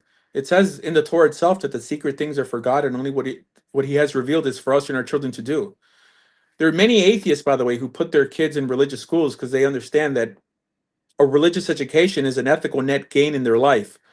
So I But by think you your should logic, I focus on could put that. my kids in a Muslim school or in a Christian school just as much as I could put them in Absolutely. a Christian school, in a Jewish I school. mean, absolutely. I mean, I promote Judaism, so I would Right. encourage you, to put him in a Jewish school, but it's probably better to put him in a Christian school than in a public school nowadays. And in Latin American countries, there are many Jews who do that, by the way. But you're saying that Um, the Jewish standard is what gives that, like the fact that the law is upheld is what gives that ethical framework. But I mean, Muslims have a form of the law, I mean, in a different sense, and Christians don't have a law in that sense. So why do Christians fall into the category of being in that ethical framework for you if they don't provide that? I think every Christian, whether they deny it or not, feels bound to keep every ethical law in the Torah. You're never going to find the Christian who says that they're allowed to dishonor their parents or to favor the poor man in judgment, right? What they consider works are essentially what we consider mitzvot, ben adam lemakom, like commandments between man and God, ceremonial law. But every commandment, like every Christian feels bound to keep ethical law, right? The thing is, our God makes no distinction between ethical law and ceremonial law. So whether they acknowledge it or not, their ethics come from the Torah. And But Muslims our for but our sure. God does make distinctions between, because I noticed earlier on in the conversation you specifically put the emphasis on Chumash, on the five books Mhm. of Moses. Yeah. But do the prophets and what God says through the Nevi'im does that have a say in that? So if No. so, why not? Where do you get to the stance of what the prophets are telling us is not part of the overarching narrative? Meaning, if in in Jeremiah, I'm not a versification expert, but which is why I don't play those the games on which verses speak to which thing. Hmm. But you do have very clear concepts where God is telling at least one of the prophets very clearly, your statutes, your new moons, your holidays, your sacrifices are an abomination to me because of your violation of the ethical laws, because your heart is not in the right place. And so I don't want these things from you. But you're saying that's until the ethical part is sorted out. Is that what you're getting at? No, it's because I view the Torah only really as the word of God. And in the Torah itself, God makes no distinction. I make a distinction. You make a distinction. Laws, essentially what like many refer to as mishpatim, which are like reasonable, rational laws versus hukim, that laws that we don't essentially know, where we put boxes on our heads and where we have to burn the ashes of the red heifer. But we do it because the same God who said don't unalive is the same God who said, don't mix wool and linen.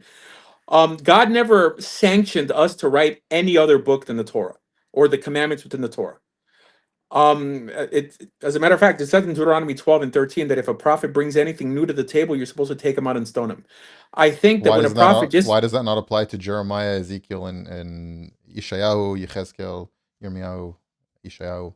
Like what well, I mean, if what they're it saying is God doesn't they're being mandated by God to tell the Jewish people that God finds your sacrifices to be an affront and an abomination because of your violation of other ethical precepts. no, for sure, other ethical precepts, like precepts.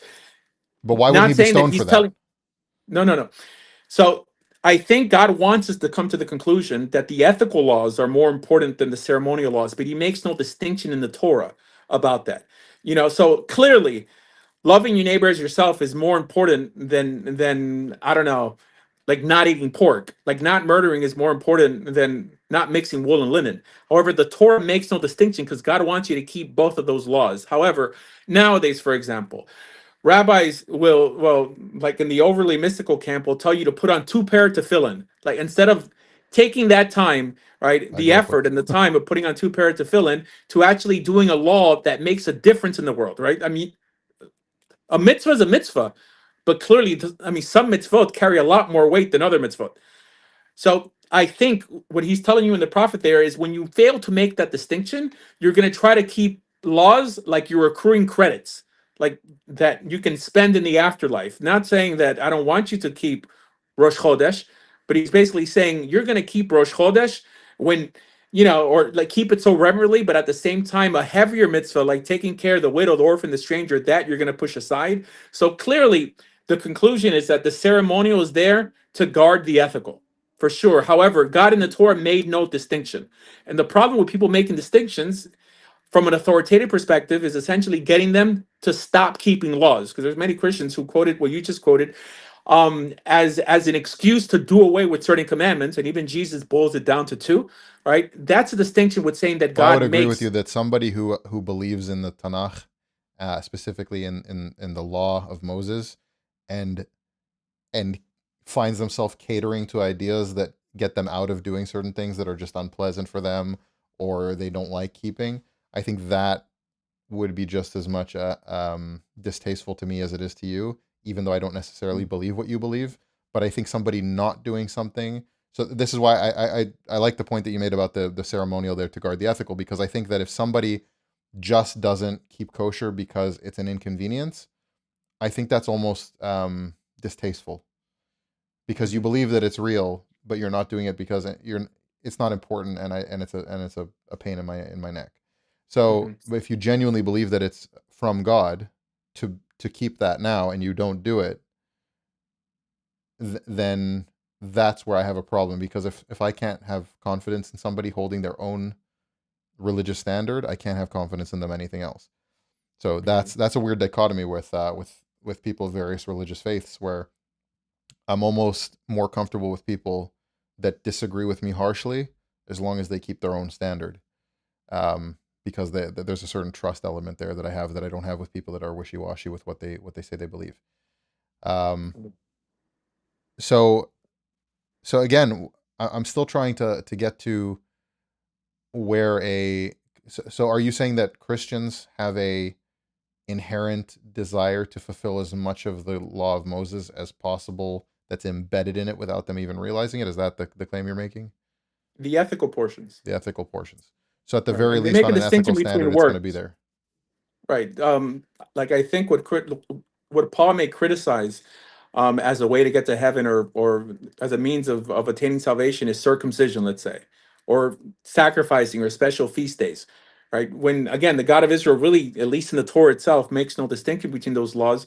They in some way with the scalpel cut out every ethical portion that they would consider the fruits of the spirit, and left out all the ceremonial. But I mean, from that perspective, they it all trickled down to the church eventually dropping everything, um, like at least in a way they can articulate it, and just said that keeping the ethical portions of the law like are just the signs of salvation, that the Holy Spirit is working through you. It's very interesting to me that a lot of Orthodox rabbis have a problem with you when I'm finding that you have essentially the exact same stance that they have on a lot of practical things and how to be a Jew, to the point that I disagree with you on those things. And it's weird to me that they have such a problem with you, It's because just you're two holding things. people I'm to a higher telling. standard than they're holding them to. It's just two things. It's a proselytizing and my stance on Kabbalah. But what's the Um, proselytizing issue? There's no injunction against it. oh, there's this rumor that Jews don't proselytize, and it's true. Colloquially, we don't. We don't do it nowadays. The Emperor Hadrian outlawed it, and our host nations during exile didn't allow it. So they essentially have come to this conclusion that we have nothing to teach the rest of the world, and those who do, like Lubavitch, believe, or would they invent this Noahide campaign? I mean, it was essentially invented by Chabad. The seven Noahide laws appear in the Talmud, but the idea that because they believe that we're living in Yamut Mashiach, that their job is to, in some way, to help usher in the coming of the Messiah, they have to make the nations Noahides. And yeah, this is why if they proselytize anything, they proselytize the seven laws of Noah, which I believe belong in the Bronze Age. It's completely absurd. I think ethically it's probably better to remain a Christian than to become a Noahide. Well, what Like are if the you, Noah? I'm not super familiar because I never got into it. And when I was in Chabad, I never got into telling non-Jews what they should be doing at all. So I wasn't familiar with it then. From what I understand, it is basics of ethical law that exist in societal law today. So why do you need to preach keeping the Noahide laws if it's part of secular law today in most so Western it is and countries? it isn't. I mean, for example, like Lubavitch feels, like I would say most Jews feel, that every Christian fails to keep the Noahide laws because of idolatry. Which is Um, disagreed with by the Ramah, for example. oh, correct. Or like by Tosfos, by Ashkenazim in general, Ashkenazim feel that Christianity is not idolatry for Christians because they're not under like the prohibition of shituf. Like they're allowed to have partnerships in the Godhead. And then I mean, Dinimo, so they have a law to establish, or they're supposed to establish courts for themselves. So from that perspective, every Christian deserves to be decapitated from their perspective, because the law is that if a Gentile breaks any one of the Noahide laws with only one witness and no pre-warning, they have to be decapitated. This is something they don't I've teach heard them. that if a Gentile goes through, according to rabbinical Jewish law, I was told that technically speaking, um, a Gentile who breaks a civil law to the extent of going through a red light on purpose is technically guilty of the death penalty by heaven. They say under Jewish law, like Jewish thinking and Oh, Jewish law. yeah, so this is not by heaven. Like if they break any one of the seven Noahide laws, assuming we're in charge, and i.e. there's a Sanhedrin, they're decapitated on earth. The Yechai Misa B'dei Shemayim, like I don't even think applies for Gentiles. I mean, it applies for Jews. Yeah, I mean, like when you could be unalived for like forgetting to return a pencil, I don't If think you're a with the notion Gentile, of not if you're Jewish. correct, So this which is is where why. people hear these things, and this is said in the Jewish world. And when people, like, there are certain things that people tell me, you Jews, or you were part of that community that people thought this, um, like, you think that Gentiles are dirt, that laws that you violate that are fine, that if we violate it, we're guilty of the death penalty, essentially. And this is why I proselytize. See, right when you proselytize, what you're essentially saying is that there's no difference between you and me but Torah observance. When you choose not to proselytize, it's basically saying we don't want you. And while at the same time saying that you're liable the death penalty for breaking any one of these 7 laws, and at the same time we don't want to give you an alternative to that. Once the Gentiles read that, it's our kids that are going to pay the price. Right. Well, we're paying the price today, like specifically in recent times, we are paying the price for that considerably, because there's obviously the new wave. I hate to use the word anti-Semitism. I really do, because it's usually thrown around. Yeah, it's so cliche.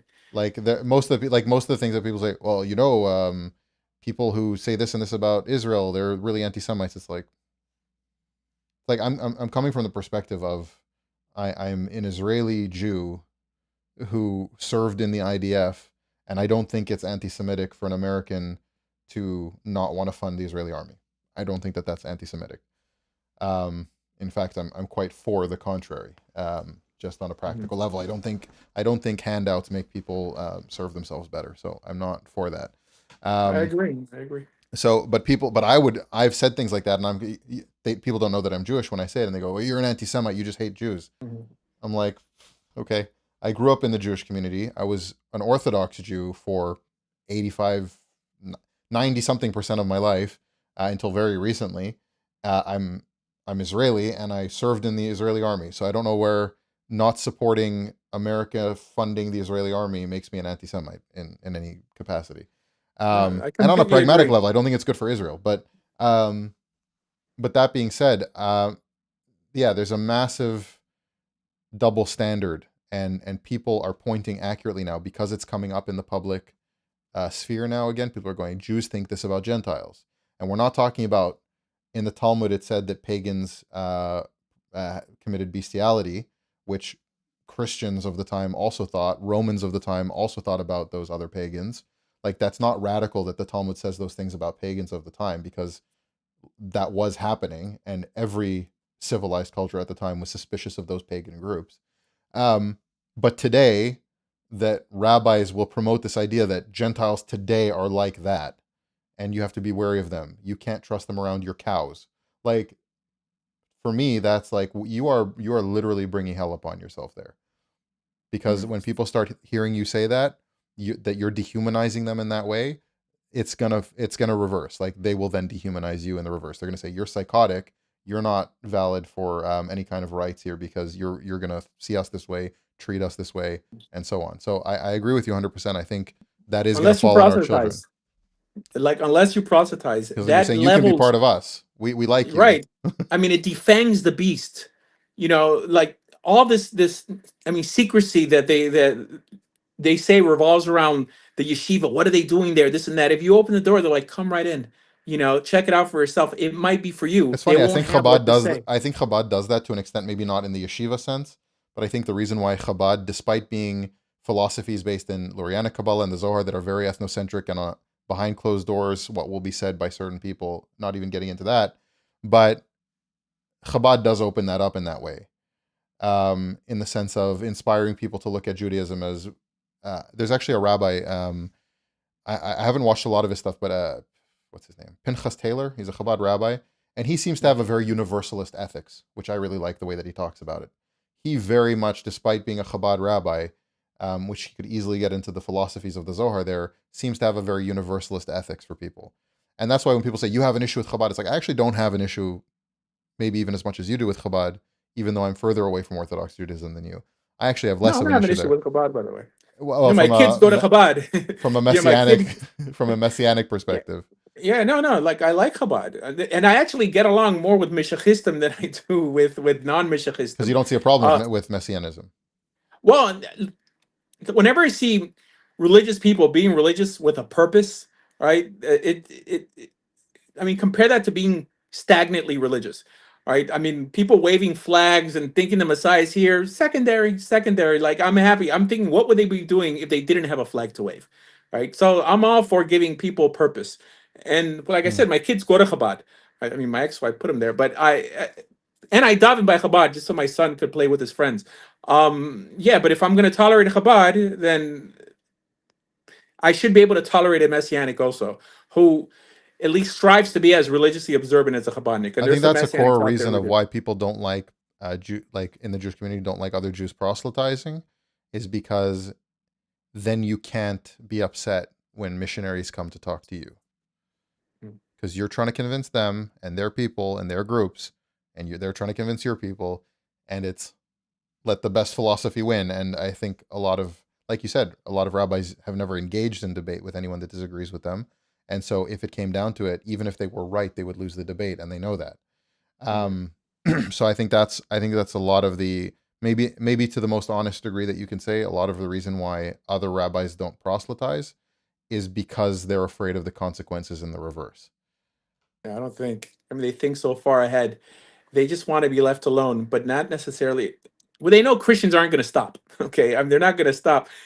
So what you should do is just try to win them over, right? If you don't impact them, they're going to end up impacting you. And being that we have to share a planet with a bunch of people that we're, in this case, not trying to influence philosophically, means that they're going to end up influencing you from a negative perspective.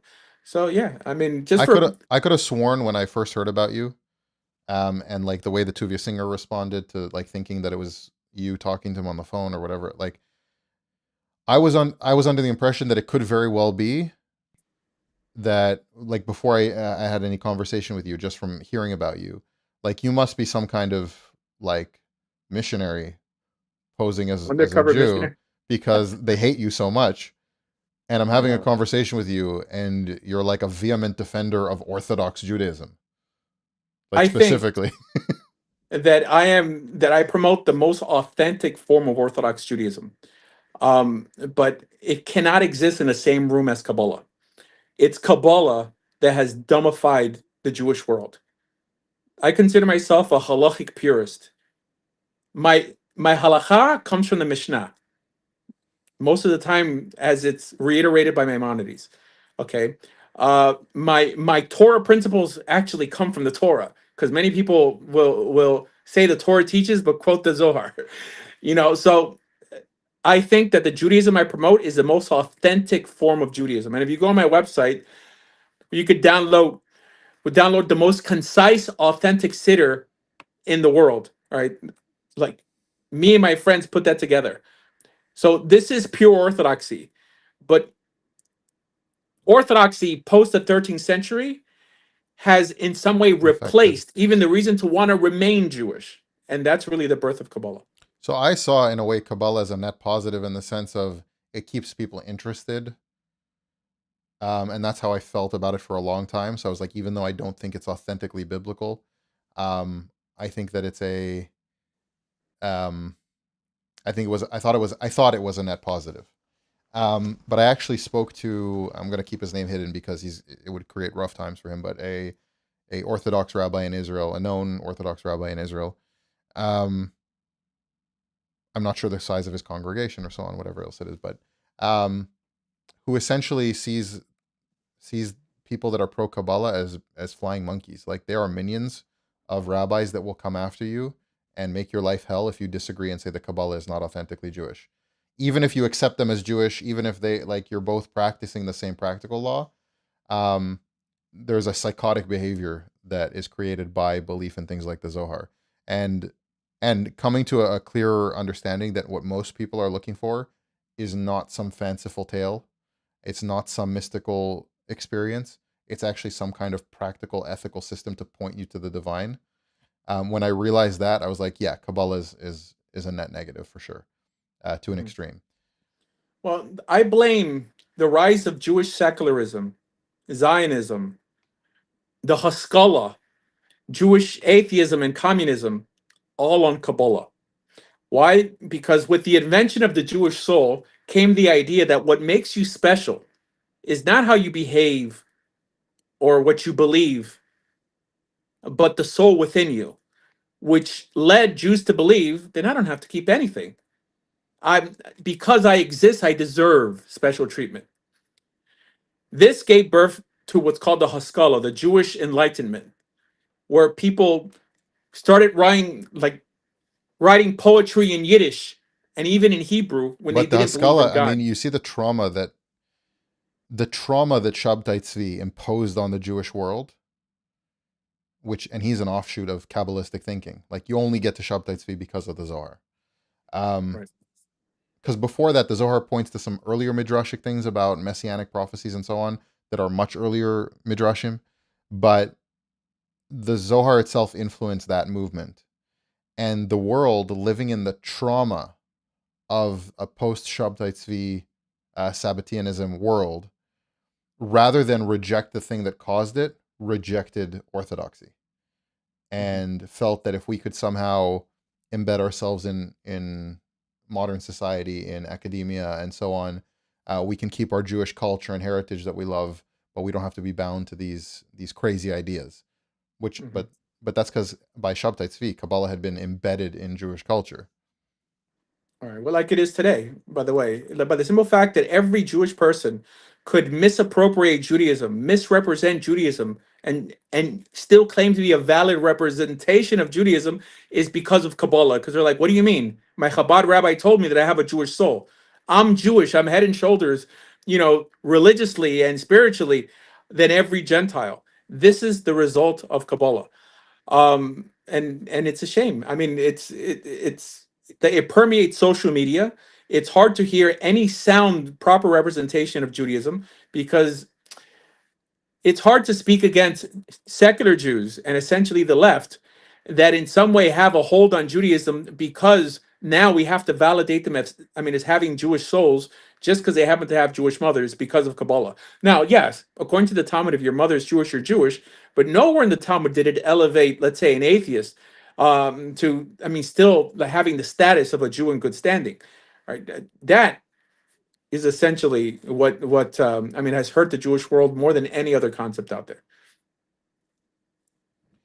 So I want to get kind of to maybe I'm not speaking to the mic there. I want to get kind of to another point here. So I understand where you're coming from on the like you have a pretty clearly reasoned approach to why halacha is valid, not necessarily on a. You're not trying to prove that historically there's an unbroken line for Moses, which I appreciate. I'm not trying to prove anything religiously, right. By the way. No, for sure, I get that. And so I understand that you're talking about from an internal rational. I come to the rational conclusion that God's law is what brings ethics and morals to the world, and it's through the Jewish lens that you can get to that, and tradition is valid in upholding that. Plus consensus, with the need for consensus. Right. So I can understand where you're coming from. Did I summarize that pretty concisely? Yes. So my then, we've addressed the ethical standard aspect of it. You're pretty clear that you don't try to convince anyone why they should objectively believe that God is real, and specifically the God of Israel. These are metaphysical claims that you're not going to address because you don't think you'll convince anyone one way or the other. Can I ask on a more, not personal, but on a more personal level, people that you know and people that you've done conversions for, people in your community, do you have anyone that's gone through very difficult times, meaning sicknesses, illnesses, things like that? Not that I could think of at the moment. So the reason I ask is because how, through your worldview in this, do you address the problem of suffering, for example? Interesting. So people have accused me of teaching what's called Judaism. And I think that the Rambam also, to a certain extent, was also a deist. Meaning Jewish deism differs from the traditional term because of Torah. That we believe that God created the world, gave us a higher standard to aspire to by giving us a Torah, and then took a step back. The idea that God is involved in our daily life, right, in some way acting like a celestial butler, that if we need something, we pray for it. If we don't like someone, we ask God to take care of them. No, the Rambam didn't like that. Correct. Even Maimonides thinks that most miracles are natural events with great timing. So I think that for it to exist any other way would violate our free will. So in terms of suffering in this world, I believe in chance. And I think the attempt to control chance is the birth of Jewish mysticism.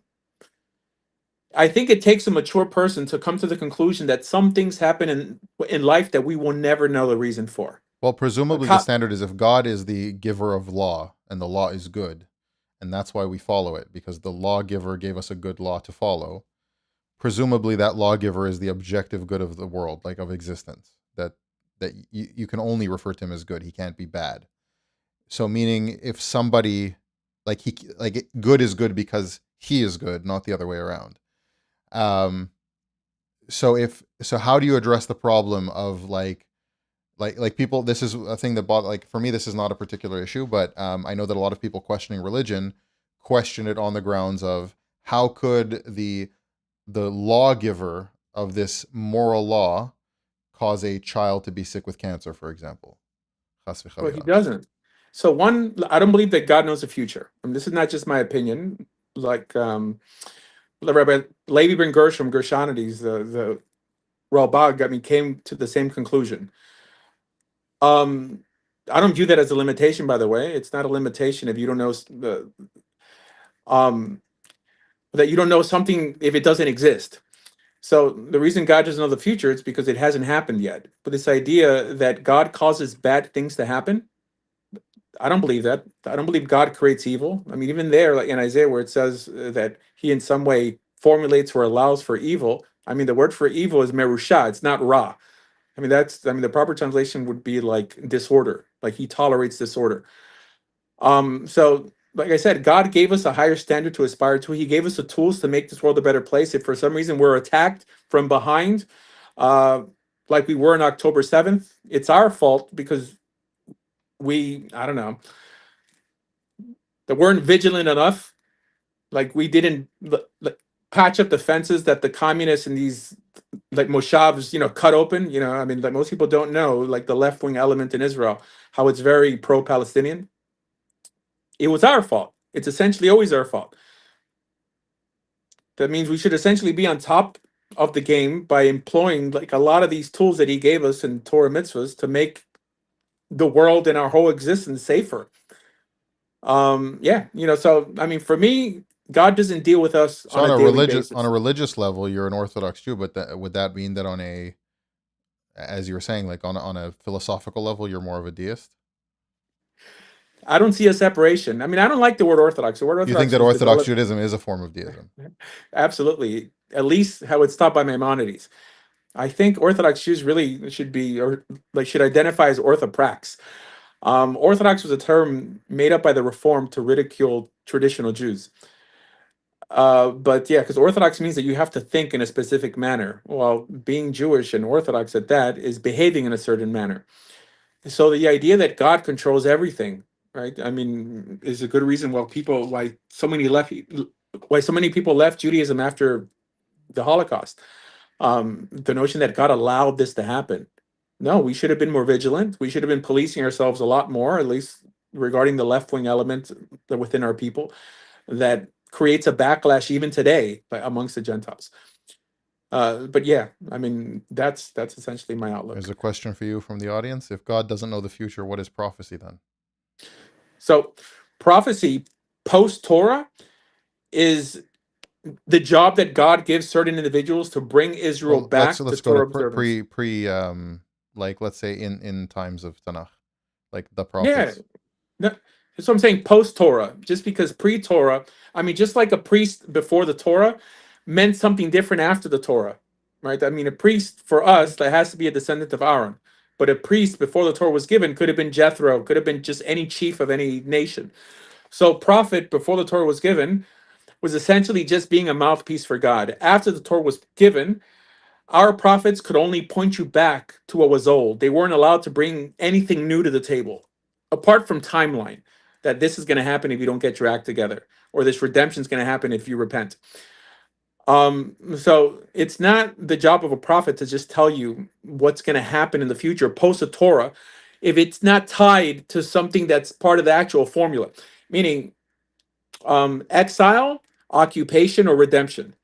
That's the timeline. That's the futuristic event that the prophet is pointing to, but it's also only contingent on your behavior. Every prophecy in the Jewish Bible is contingent on behavior, meaning it's conditional. So, I mean, So you wouldn't believe in a Messiah then?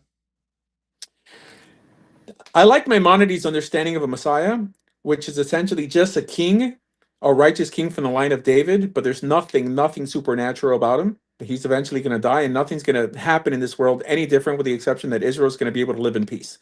So I don't believe in the modern rendition of a Messiah, of someone coming in the clouds who's never going to die, who could read your mind.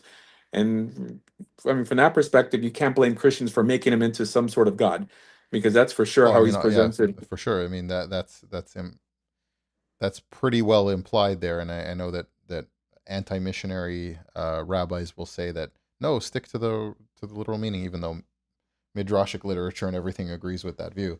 But what would you say to like early, even some pre-Talmudic literature from the Jewish people at the time that does have certain theological claims about the way that God interacts with the world and divinity and a Messiah? So regarding a Messiah, it's conditional. If for some reason the people of that time lived up to that standard that God put forth for them, then they would have merited such a leader that resembled King David, which is the archetypical male leader, warrior, scholar in the Bible. But if they didn't, and they did not, So you actually then agree with Tuvia Singer here that the prophecy about the Messiah bearing our iniquities is actually not a messianic prophecy? I believe it's not a messianic prophecy. I don't agree with Tobias Singer because I don't believe it's talking about Israel. I believe it's talking about the martyrs of God. Every Interesting. time God sends a messenger to Israel, they're made to suffer by definition, because Israel doesn't want to hear bad news. So it's essentially the songs of the martyrs. Like if someone believes that Jesus was a messenger, a prophet, martyr, then it wouldn't exclude him. But the idea, I mean, I think it's more of a Kabbalistic idea that for the most part, we believe that when Israel suffers, it's the fault of the Gentiles. No, for the most part, when Israel suffers from a Torah perspective, it's our fault. Like, why would Yeah, no shit. yeah. So why would it be Israel, the one that the kings are crying about for overly mistreating? And yes, there are cases that Israel were mistreated, but not at the time of Isaiah. Like, unless you're going to buy the notion of Deuteronomy Isaiah, Isaiah existed before the Babylonian exile. So where was the mistreatment? I mean, the Philistines? I don't know. Yeah, it's a bit absurd. Yeah. So so you think that prophecy does not negate, like the prophecy of the Tanakh does not negate your idea that God doesn't know the future, because it's contingent events that will happen if these actions are done. So how does God know? That's like an atheist saying that I know that the future will happen because of past circumstance, right? So is God basing his idea that he's portraying to a prophet? He's like, I set up the world this way, so if you do these things, therefore this will continue to happen this way. Is that it? I think so. I mean, I think I got what you said. Like, I think my best example, the one I give, is with Jonah and Nineveh. How God tells Jonah that he's going to destroy that place, but never told him to repent. However, the first thing we see is that those of Nineveh, they fell on their faces, they repented because they knew essentially how the God of Israel functioned, and God didn't destroy that place. Meaning, if we didn't have the last chapter of the book of Jonah, some black Hebrew Israelite would say that America or Canada is the great Nineveh and God must destroy it because it appears like this in the Jewish Bible. No, every promise, every curse is conditional, is contingent on our behavior. If not, we have no free will. So the black Hebrew Israelites must not like you either. You you put Well, yourself okay. in the crosshairs, man. No, I'm just trying to use relevant examples, that everyone knows. So so on a fundamental practical level now, let's try and tying it back in. Um, we know kind of where you stand theologically. We have a clear idea of where you stand religiously. On a practical level, how it ties into lifestyle today, if people are looking for a place to come, specifically, people like Jordan Peterson being very popular in and out with young men, for example. Um, so I see some comments coming up, and I'm trying to process two things at once. But people looking for purpose, Mhm. who are specifically disenfranchised and have distaste for the modern liberal lifestyle.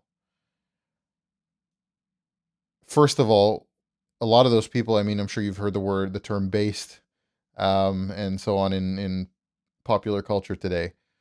People that are looking for a good place to be and some kind of system of accountability to hold them to an ethical standard and to keep their family in a structured system of ethical standards, and to give them some kind of system to fall back on when presenting their case for why they think something is wrong, let's say. Why would somebody choose Orthodox Judaism and not, say, Orthodox Christianity? Mm-hmm. Because of coercion. I would say Christianity and Islam, what they bring to the major factor that makes Christians and Muslims to such a degree that we see in the world today is coercion. It seems that what the Torah is trying to instill, specifically in men, is a certain sense of nobility and honor. Our patriarchs did the right thing because it was the right thing to do. They weren't promised with heaven, and they weren't scared with the notion of hell, which are two things that every Christian, every Muslim who meets you on the street is the first thing they ask you. If you die today, do you know where you'll spend eternity? As a reason to want to join or not join their religion. Being that the notion of heaven and hell doesn't appear in the Torah, I think it wants you to actually put your thinking cap on. What other reason should you want to do the right thing? Well, it's because you love your children and you want to leave this world a little better than you found it for them. It gets you to grow up. It realizes that a belief system, especially nowadays with ChatGPT, could come up with a better rendition of heaven. 72 versions. Why 72? 1,000 versions. Hell, 7 layers of hell. Kafakela, every Kabbalistic notion created to scare you into being religious. That itself makes the whole message suspect. Why would I want to join a religion that tries to keep me in check because of fear? But that's back to the theological justification of it. On a practical level. So you have your community, right? So you're in Florida, I believe. Yeah. So in Florida, not everyone can be part of Asher Meza's community in Florida, right? Right.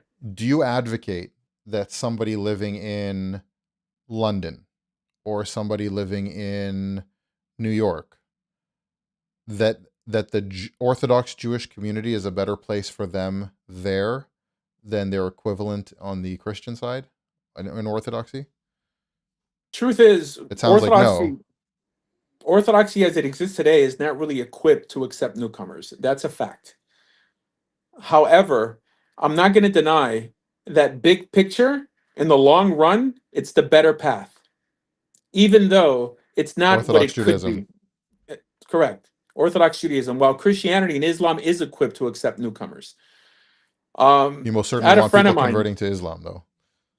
I'm sorry? You most certainly wouldn't want people converting more to Islam, though. Oh, right. No, I would prefer them converting to Christianity over Islam, but I would, for the most part, would rather them convert to Islam than atheism.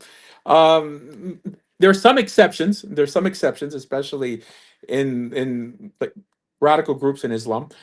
But I had a friend who was suffering with depression, and he was even questioning possibly taking his life.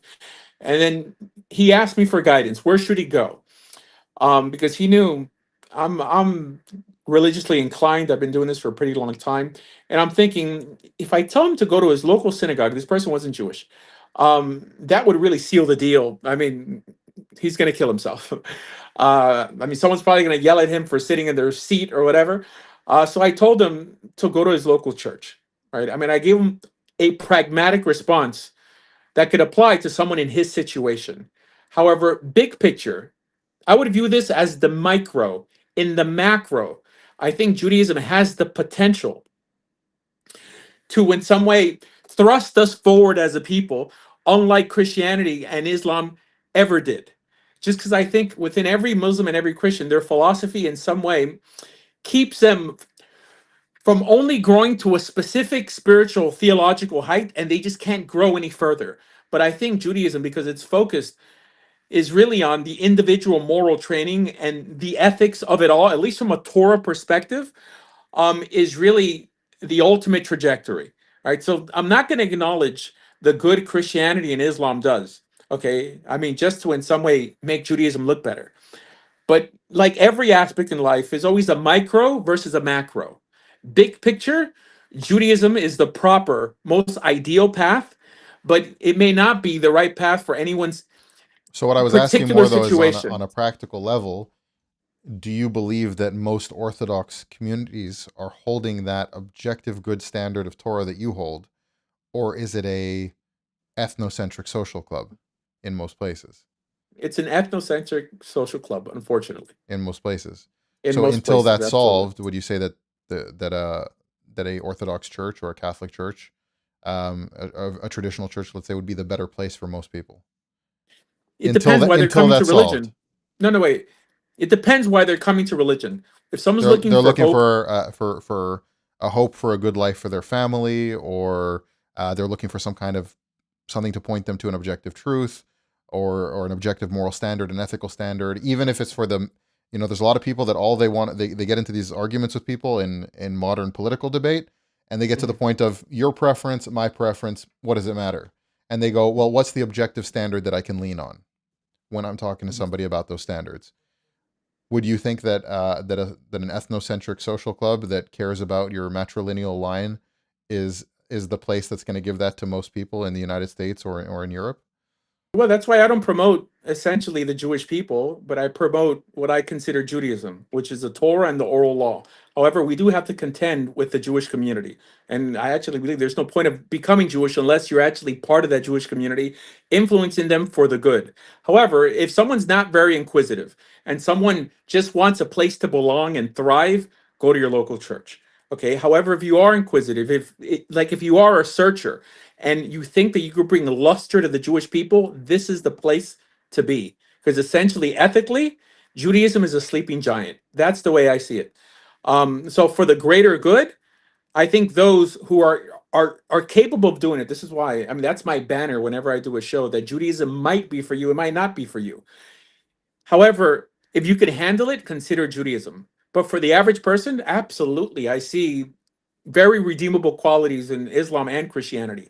So from that perspective, um, if someone is only going to be able to walk and not run, then go for Christianity. Absolutely. And like I said, Judaism, Do you think that there we're might be a trying to change certain it for the better. Uh-huh. academic predisposition that makes one more inclined to one over the other? Oh, from an academic perspective, Judaism all the way, because it's the parent of both Islam and Christianity. Islam and Christianity just brought metaphysical narrative to the mix. However, the bedrock, the ethical bedrock of both Islam and Christianity is Judaism. Why would you want to start with the offshoot? So Well, just I'm from that saying if somebody perspective, wants to delve into um, understanding things on a deeper theological level, and obviously Kabbalistic Judaism is not the way to do that, then they might also be inclined to follow Christianity over Judaism because of what that lends to that element, right? oh, well, there's nothing objective that's ever going to come from any spiritual pursuit outside of what appears in the plain Torah alone. So like if you want to study the Book of Revelations or the Zohar, things from that perspective, being mystical that doesn't appear in the Torah, I'm always going to teach that it's optional to believe, and things that are optional to believe are not worth making sense of. So I don't think that only because you study deep, supposedly deep aspects of Kabbalah or of Christianity that you're ever going to come to anything objective. Because you see them as two sides of the same coin, which brings us back to the beginning of the conversation of how can somebody Optional. in good conscience reject Christians to the extent of demonizing them and having an entire organization that's meant to combating Christianity when you're totally okay with the Kabbalists in your community. Absolutely. Well, that's one thing.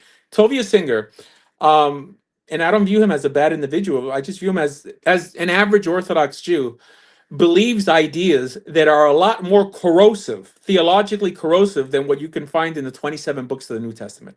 Okay. And I view that a bit hypocritical, especially when you're destroying someone's whole reality. I mean, I teach that he makes more Karaites than converts or more atheists than Noites. Why? Because that's what happens when you destroy someone's faith and don't give them a viable alternative to the faith you're destroying. If he says, let me welcome you to Orthodox Judaism, I'm going to call the rabbi personally to make sure that I take you from this level to that level. But he basically just pulls the rug up from under them. And if they're lucky, they may hear a rendition of the Noahide laws. But I've met many atheists, especially on TikTok, who have a whole platform just crapping on anything that has to do with any religion that stems from the Bible, because they were confronted with the Tovia Sigurd argument that destroyed their whole religious reality Well, and didn't I replace it. actually said to a Christian guy that was he debates with, he calls into Tuvia Singer's show and stuff like that. Really nice guy that I merited to have a conversation with about a week ago. And he was like, "What do you think about this verse and this verse?" And Tuvia Singer says this, but this means that. And I said, honestly, let me come into the perspective of a Christian here for a second, and let's go as if I'm a Christian talking to a Christian on how I would answer this. I said, first of all, I think there is a problem in that I think Protestantism doesn't give the correct tools to combat those narratives, because you're picking Bible verses like candy as to how it's going to make your life sweet. I said, do you think that Orthodox and Catholic Christians care if there's a prophecy or a prophetic verse that doesn't meet the standard? He goes, well, I said, they don't care. They care that from a historical perspective, there was a guy named Jesus who claimed to be the Son of God, who fulfilled this prophecy of being the Jewish Messiah, who literally rose from the dead. End of story. That's it. You believe it. You don't need to argue with Tuvia Singer. That's the end of it. You don't need to get into these versification battles of whose verses are more accurate or not accurate. So that was the advice I gave him. I was like, just think of it from a perspective of, I guess you're talking Orthodox Judaism. I said, think of it of a perspective of Orthodoxy. Do you think the Catholic Church cares which verse points to which angel of the Lord is Jesus in the Old Testament? The Catholic Church, Theologians they do. don't, they do, Theologians, the but average it doesn't Catholic doesn't. matter. And I don't think there's been a pope in history that has spoken to that. Yeah. So I appeal to a specific audience, and it's essentially people who are not just happy just believing something, but people who don't want to believe something they can't defend. right. So this is why, I mean, I uphold this systematic theology in Judaism, that Judaism is defendable, and it's essentially by it, in the vast majority of cases, not getting into any mystical debates, but just sticking to written Torah and essentially what they call the oral Torah, halacha. So I guess on the last thing on mysticism and the supernatural, let's bring up this comment here. I think this was in reference to when we were talking about the afterlife, heaven and hell, punishment, reward, and so on. How do you feel about the book of Job? I mean, I view it just like the Rambam views it, like a mushal, like a parable. I view it honestly, ethically problematic. Okay. First of all, canonization in Judaism doesn't mean that we believe that it's the word of God. It just means, I mean, it's like svarim that are, like in the Hebrew, it's mitamei yadayim, like books that would impurify your hands and that they in some way sanction or elevate as worthy of study. But to say that I could explain or defend the book of Job ethically, that God in some way makes bets or plays chess with people on earth, I think it's completely absurd. I think it's a I mean, silly. but that's funny because there's like God answers that line of reasoning in the book of Job if you take it as a literal text. So if you're theologically believing it as a literal text, God would answer to you or Job, "Where were you when I made the mountains and the thunder and the heavens?" Right? It's like Yeah. if you believe in God, then you believe that what He does is good, independent of what your human abstraction of good is. Oh, so I disagree. I mean, I think God's here for us. He's here for us to validate him as good. You think that what we know as good as humans is an indicator of what God says is good. For the most part, I believe every human is born with a basic sense of morality. And this is really where they derive the notion of the seven laws of Noah. Now, that basic sense is not enough, to get you across the finish line, but it's enough to get you to the doorstep of some more sophisticated belief system that's going to drag you the rest of the way. This is why I don't believe the Torah is there to make you good. I believe it's there to make you better. If you're a crappy person and you come to religion, your religion's going to look crappy. If you're already a decent person, I mean, trying to perfect yourself in many different ways, and then you're introduced to Torah, you shine that much more.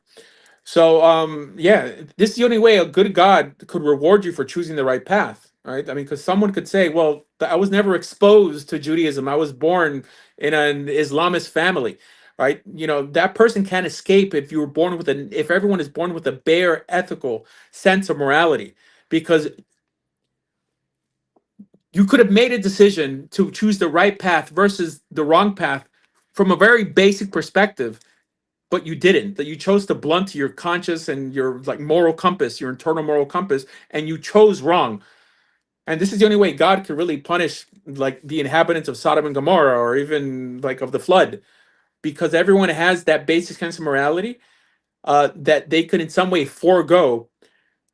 But this is why, I mean, everyone could either be rewarded for choosing the right path or choosing the wrong path, even though they were never presented with a choice. So that's probably something that I have a hard time wrapping my head around, is because I would believe that left to our own devices, we human beings would destroy each other. As we see through most of history, that's the rule, not the exception. No, I Um, agree. I agree. but No, I think a that basic sense of morality, a because basic sense. right. So, but I think that we have been given the idea of good, true, and ethical through divine revelation, which I think you'd agree with. But um, this boils down to who got it and where. Were people? You think that people before the giving of the Torah should have had the Torah? Like, how does that work as far as an ethical standard? What do you mean should have Me- had the Torah? Meaning, why wasn't it Adam? Here's the garden. Here's the Torah. If the Torah is the essential way to live your life. Oh, so my whole explanation on Genesis chapter 3, between Genesis chapter 3 and Exodus 12, is man trying to decipher ethics on his own. I mean, that's essentially what the snake told Eve, that by eating this, you'll know the difference between good and evil, just like God does. You can be essentially ethical without God. So it seems that when God told Adam that you shall live by the sweat of your brow, that means you're going to have to figure everything out on your own. So from Exodus, from Genesis chapter 3 to Exodus chapter 12 is just that. Men trying to decipher ethics on his own. And this is the prophecy or the statement where it says that the time is going to arise when you're going to be in a similar situation. And now Judaism teaches that the snake is man's evil inclination, that this is going to arise again and is going to tempt you to try to be ethical without God. But Mount Sinai, which is what I believe Genesis chapter 3 is prophesying, this time is going to arise when I'm going to, in some way, rebuild this bridge. Because Adam had Torah, but the Torah he had was essentially walking with God. He had the voice of God in his ear. By God giving us the Torah, Mount Sinai, he's in some way going to equip us now to crush the head of our evil inclination that tells us that we could be ethical without God. So, absolutely, from Genesis 3 to Exodus 12 is God trying to show us that we need him to ultimately be ethical. Do you think it's a literal accounting of events, or it's an allegory? Oh, I don't know. I don't know. Like, I believe in 6 days Because if of it's creation because if and it's 1 day of rest. because if it's literal and not an allegory, then then you'd have to retract on prophecy, because God's prophesying an event that people Oh, no, will no. accept this law as He gives it, meaning He knows that they're going to accept what He's giving. Right. So this is why I said that after the Torah was given. So after the Torah was given is when the standards of prophecy were put into place. But did God know the future before the Torah was given? Not necessarily. Like, I is it mean, he may all have took an predestined educated guess. exactly? Because He's like, I set it up this way. That's why I know what's going to happen, not because I know the future. Is that the No. standard? But that could definitely be an educated guess. Saying that, you know what? I see that you stumbled here. Nobody wants to make themselves subject to some standard they didn't develop for themselves. But I'm going to show you that as hard as you try, you're going to fail. Maybe because I created you, and I know how you function. So I'm going to equip you so you won't have this problem in the future. And this is Mount Sinai prophesied. Interesting. Yeah, so I still can't wrap my head around why you wouldn't be a celebrity in the Orthodox Jewish world, because you I'm present, infamous. like, I disagree with you on a lot of fundamentals, but I think you present a much more robust case for why somebody would want to be an Orthodox Jew than than Rabbi Mizrahi, for example. Though I agree with him on a lot of moral basics that a lot of the Jewish community Really? dismisses. Okay. Moral basics, I'm I saying, like, stuff that you would agree on also, that a lot of the Jewish community okay. just Yeah. No. dismisses. For He's example, definitely. liberalism overall as a picture, and specifically things like abortion. Uh-huh. Whereas, I, to me, the idea that you would read the Torah and think it's okay to kill babies in the womb, that Right. that doesn't line up for me, and that's the consensus now in the Jewish Orthodox world. It's interesting. I mean, it's true, by the way. I mean, when I lived in Israel, I lived in a place called Kohav Shachar, which is in the Shechim. It's like a settlement, and it's an I know where it Orthodox is. Yeah. settlement.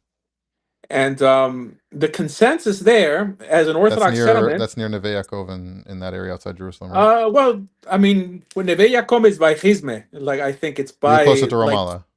right. So this is I more. served I there mean, in it's that next to area. Rimonim and it's next to Taibe. Like Taibe, like the Arab Christian village that actually makes a beer, the only Palestinian beer. But anyways, the consensus was that you're allowed to get an abortion if you have a heter, like if your rabbi allows you to get an abortion, which basically is saying that you're allowed to get an abortion. Why? Because they base it off the opinion of the Yavitz or of Yaakov Emden, who teaches that for the health of the mother, it's traditionally been for the life of the mother. But now Right it's when they introduced the mental word health. health, correct. So now there's basically saying if she says I'm going to kill myself, let her get it. So Completely you hold the absurd. view of the Rambam that only in the case that it's a rodef, that literally you know for a fact the baby cannot be 100%. delivered and will kill both the baby and the mother. That's the only case in which you can Right. do an I mean, abortion. to be determined by like mumchim, like 3 doctors essentially. Right, which is never done. Yeah, no, I'm extremely pro-life. I just came back from a pro-life event. I represent this organization called the Jewish Pro-Life Foundation. So I think Is I'm that? the only. I'm not sure if that's the What? ones that got in touch with me when I made the video. I can't remember Oh, the name of maybe it. I It don't could know. be. So I mean, I have a video online called Judaism Calls Abortion Murder, and I think I'm one of the few people. There's another one, Oh, Rabbi that's Yehuda what I Levin. have. Look at that. I didn't see yours. Don't know I'm about telling you, I yours. mean, you and I are like kindred spirits in many, many Yeah. areas. This is, but but this is from an Orthodox perspective. I mean, Ramosha Feinstein says that abortion is akin to murder, but it's like akin to murdering a treifa. So a treifa is something that would die on its own. I think. I mean, within a certain amount of time, it can't. I mean, survive on its own. So it's like murder without the death penalty. But that has always been the consensus that feticide is essentially murder. Yeah. Yeah, it is. Yeah, I made a video talking about Jonathan Sacks, who I grew up hearing the praise of Jonathan Sacks. I'm pretty sure he's a Freemason, and that's part of the reason why I heard his praise. But, I'm a Freemason also, by the huh? way. I'm a Freemason also. My father's a Freemasonry. I had a debate with my father last night about Freemasonry and Yeah. its I mean, value I and don't what. endorse, the teachings of Albert Pike, like if that's No. what you're thinking. I mean, it's so ridiculous. I mean, the way they present, Oh yeah, that's the lady Kabbalistic ideas. from the Pro Life Foundation. She saw my video because this guy Josh O'Connor sent her to see the video. Yes, that's Rabbi Yeah, Yosef. she reached Rabbi out Yosef. when I said. So basically, I made a video talking about how the Koren edition of the Tanakh, translated in part or entirely, I don't know how much he played a role, but he's cited as one of the translators, Jonathan Sacks, mistranslates the verse in Shemot talking about the 2 men fighting, and translates it as the reverse. If the mother is killed, then you pay with a life for a life. But if the baby is killed, then it's only damages. And an Orthodox rabbi coming out and saying, I'm an Orthodox rabbi, I'm pro-choice. It's like, well, you already lost people there because pro-choice is not up for debate here in Orthodox Judaism. But he says, why would you pay damages if the baby was only born premature? And I said, are you a psychopath? You hit a pregnant woman and caused her to have a premature birth. You don't think you're responsible in some way to compensate for that? Like that, you don't think that that's reasonable in the case where the baby doesn't die? Because that's his justification for why it means the mother died. And it's a mistranslation. And I point out in that video that Jonathan Sacks, sitting with Dennis Prager, either intentionally or out of stupidity, mistranslates other verses elsewhere in the Tanakh and had no business translating a Tanakh for anyone. Yeah, well, I'm a big fan of Dennis Prager, by the way. A big Yeah. fan. But this is why, honestly, I prefer Christian translations like of the Torah over Yeah, no Jewish kidding. translations of the Torah. No And kidding. I'll tell you why mainly. I'm not talking about the JPS, but like mainly the Art Scroll and the Gutnick, like the Chabad version, or any Orthodox translation, is because they don't translate according to the literal. They It's translate not even according to meaning. It's Rashi. not only is it not word for word, it's not even meaning to meaning. Correct. So they'll translate like a verse according to what Rashi says what it should read like, or like some Medrash, I mean, says it should read like.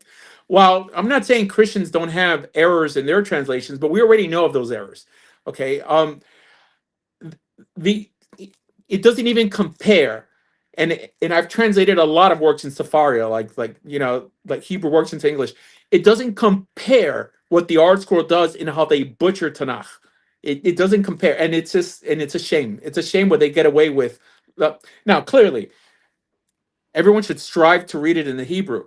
Okay, but there's many Balchuvas and converts who rely on the Stone Edition Tanakh or whatever, who are not getting an actual translation of the text, because these people are putting tradition over accuracy, and it's not necessarily a tradition that I mean, if you're Sephardi, who like, what do you really care what Rashi brings to the table, right? I mean, you may hold by the Ibn Ezra, or I mean, it just seems like it's not, it's not genuine. This is why Right. I'm not a fan.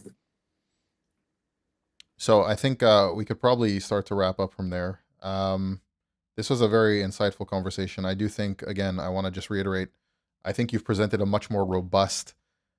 There's some stuff that I would want to get into if we have the time to like get into it, because I wanted to get to know you here because I don't know you from anything before this. So I really wanted to get to know your takes. I think in the future maybe we could do another one of these and really get into the weeds of it. But I think overall you present a much more compelling pragmatic standpoint at the very least for why somebody would want to be an Orthodox Jew, which um, I think the only reason they don't like you is because you're advocating that if somebody's not going to be Jewish, they should be Christian, and that's probably why they don't like you. Well, okay, so I don't say that a lot. However, I think that atheism is the most destructive force in this planet. So if for some reason a Jewish person just is not going to become Orthodox for whatever reason, I I think that even people like Tovi Singer would say that it's better that they become atheist. And that just shows that they hate Christians more than they love Jews living in peace on this planet. So it's completely absurd. If someone's not going to become an Orthodox Jew, at least become a Christian, right? I mean, at least embrace a system that partially accepts our Torah, right? I mean, I gauge what's better and what's worse by who keeps more laws. And I think Christians, even unknowingly, keep more laws than atheists. Not to mention that we have nothing in common as religious And Jews pointed to the with atheists. standard of the God of Israel. Absolutely. So I mean, I would definitely fight back if a Jewish person ridiculed me on the fact that I promote people to become Christian if they don't want to become Orthodox. It just shows that they don't think clearly. That they've in some way, they're too heavenly good that they're no earthly good. They don't care about what actually works. It's Do, it's I mean, do you it's know not. Ben Shapiro because you live close by? Because he'd probably agree with you on that one. I mean, like, he lives in Boca. I've seen him. I've never met him. I send him a message. I don't think he's like a rational powerhouse when it comes to Judaism, but I am a No, conservative, and I no, he's more appreciate of a his rational support with it. powerhouse when he says the people who are not Jewish should probably be good Christians. Uh, like that's Yeah, his right. I take mean, on it. right. I mean, who are not Jewish, but I Right. want every Christian to be interested enough to grow, to at least one day consider becoming Jewish. Yeah. Interesting.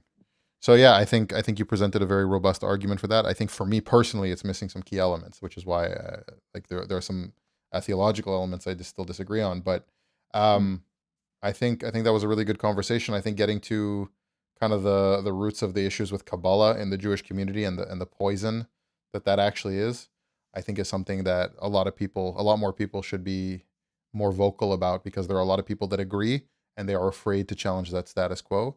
And then there are some people that don't even think it's happening.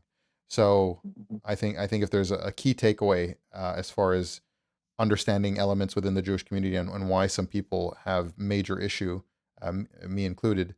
I think understanding that poison of Sabbateanism and Messianism and in the sense of not Christian Messianism, in the sense of deifying a rabbi, for example, in the Chabad community today, where you've rejected 2,000 years of another religion that does that.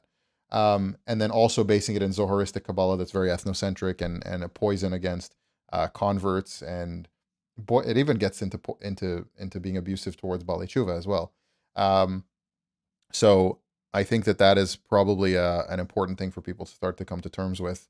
Is maybe, and I think this is the fundamental thing we agree on, is maybe starting to bring in a little more rationality to dissecting what is random traditions that people have included and what is actually connected back to the Torah. So Mm. if you have anything to add on that.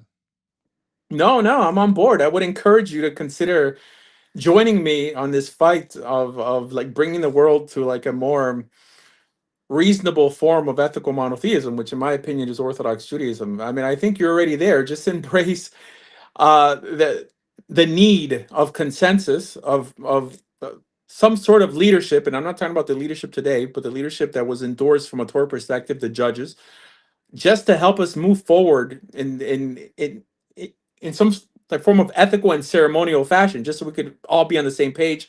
You don't have to think that it was all given on Mount Sinai, but like, you should conclude that God didn't leave us in the dark on how we should move forward as a nation.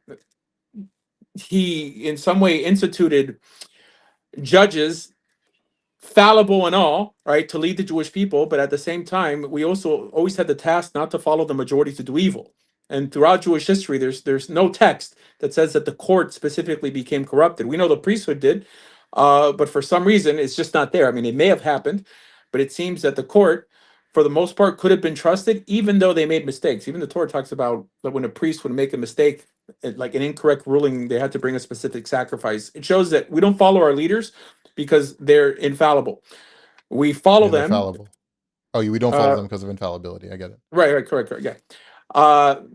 We follow them like for that need of order, that what you need in order to move forward as a nation, right? I mean, Judaism really wasn't meant to be kept in the exile how we're keeping it today, right? This is why someone could claim to be a Karaite, someone could claim to be like a Christian and do away with the law. A nation can move forward like that, with everybody walking around with the Bible under their arm trying to decipher civil law.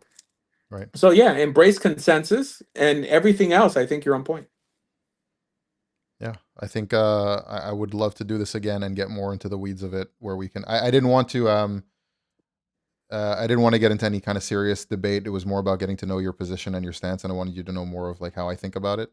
I think it would be fun if we got into a little more heated on it next time, and kind of push back and forth. So Cool.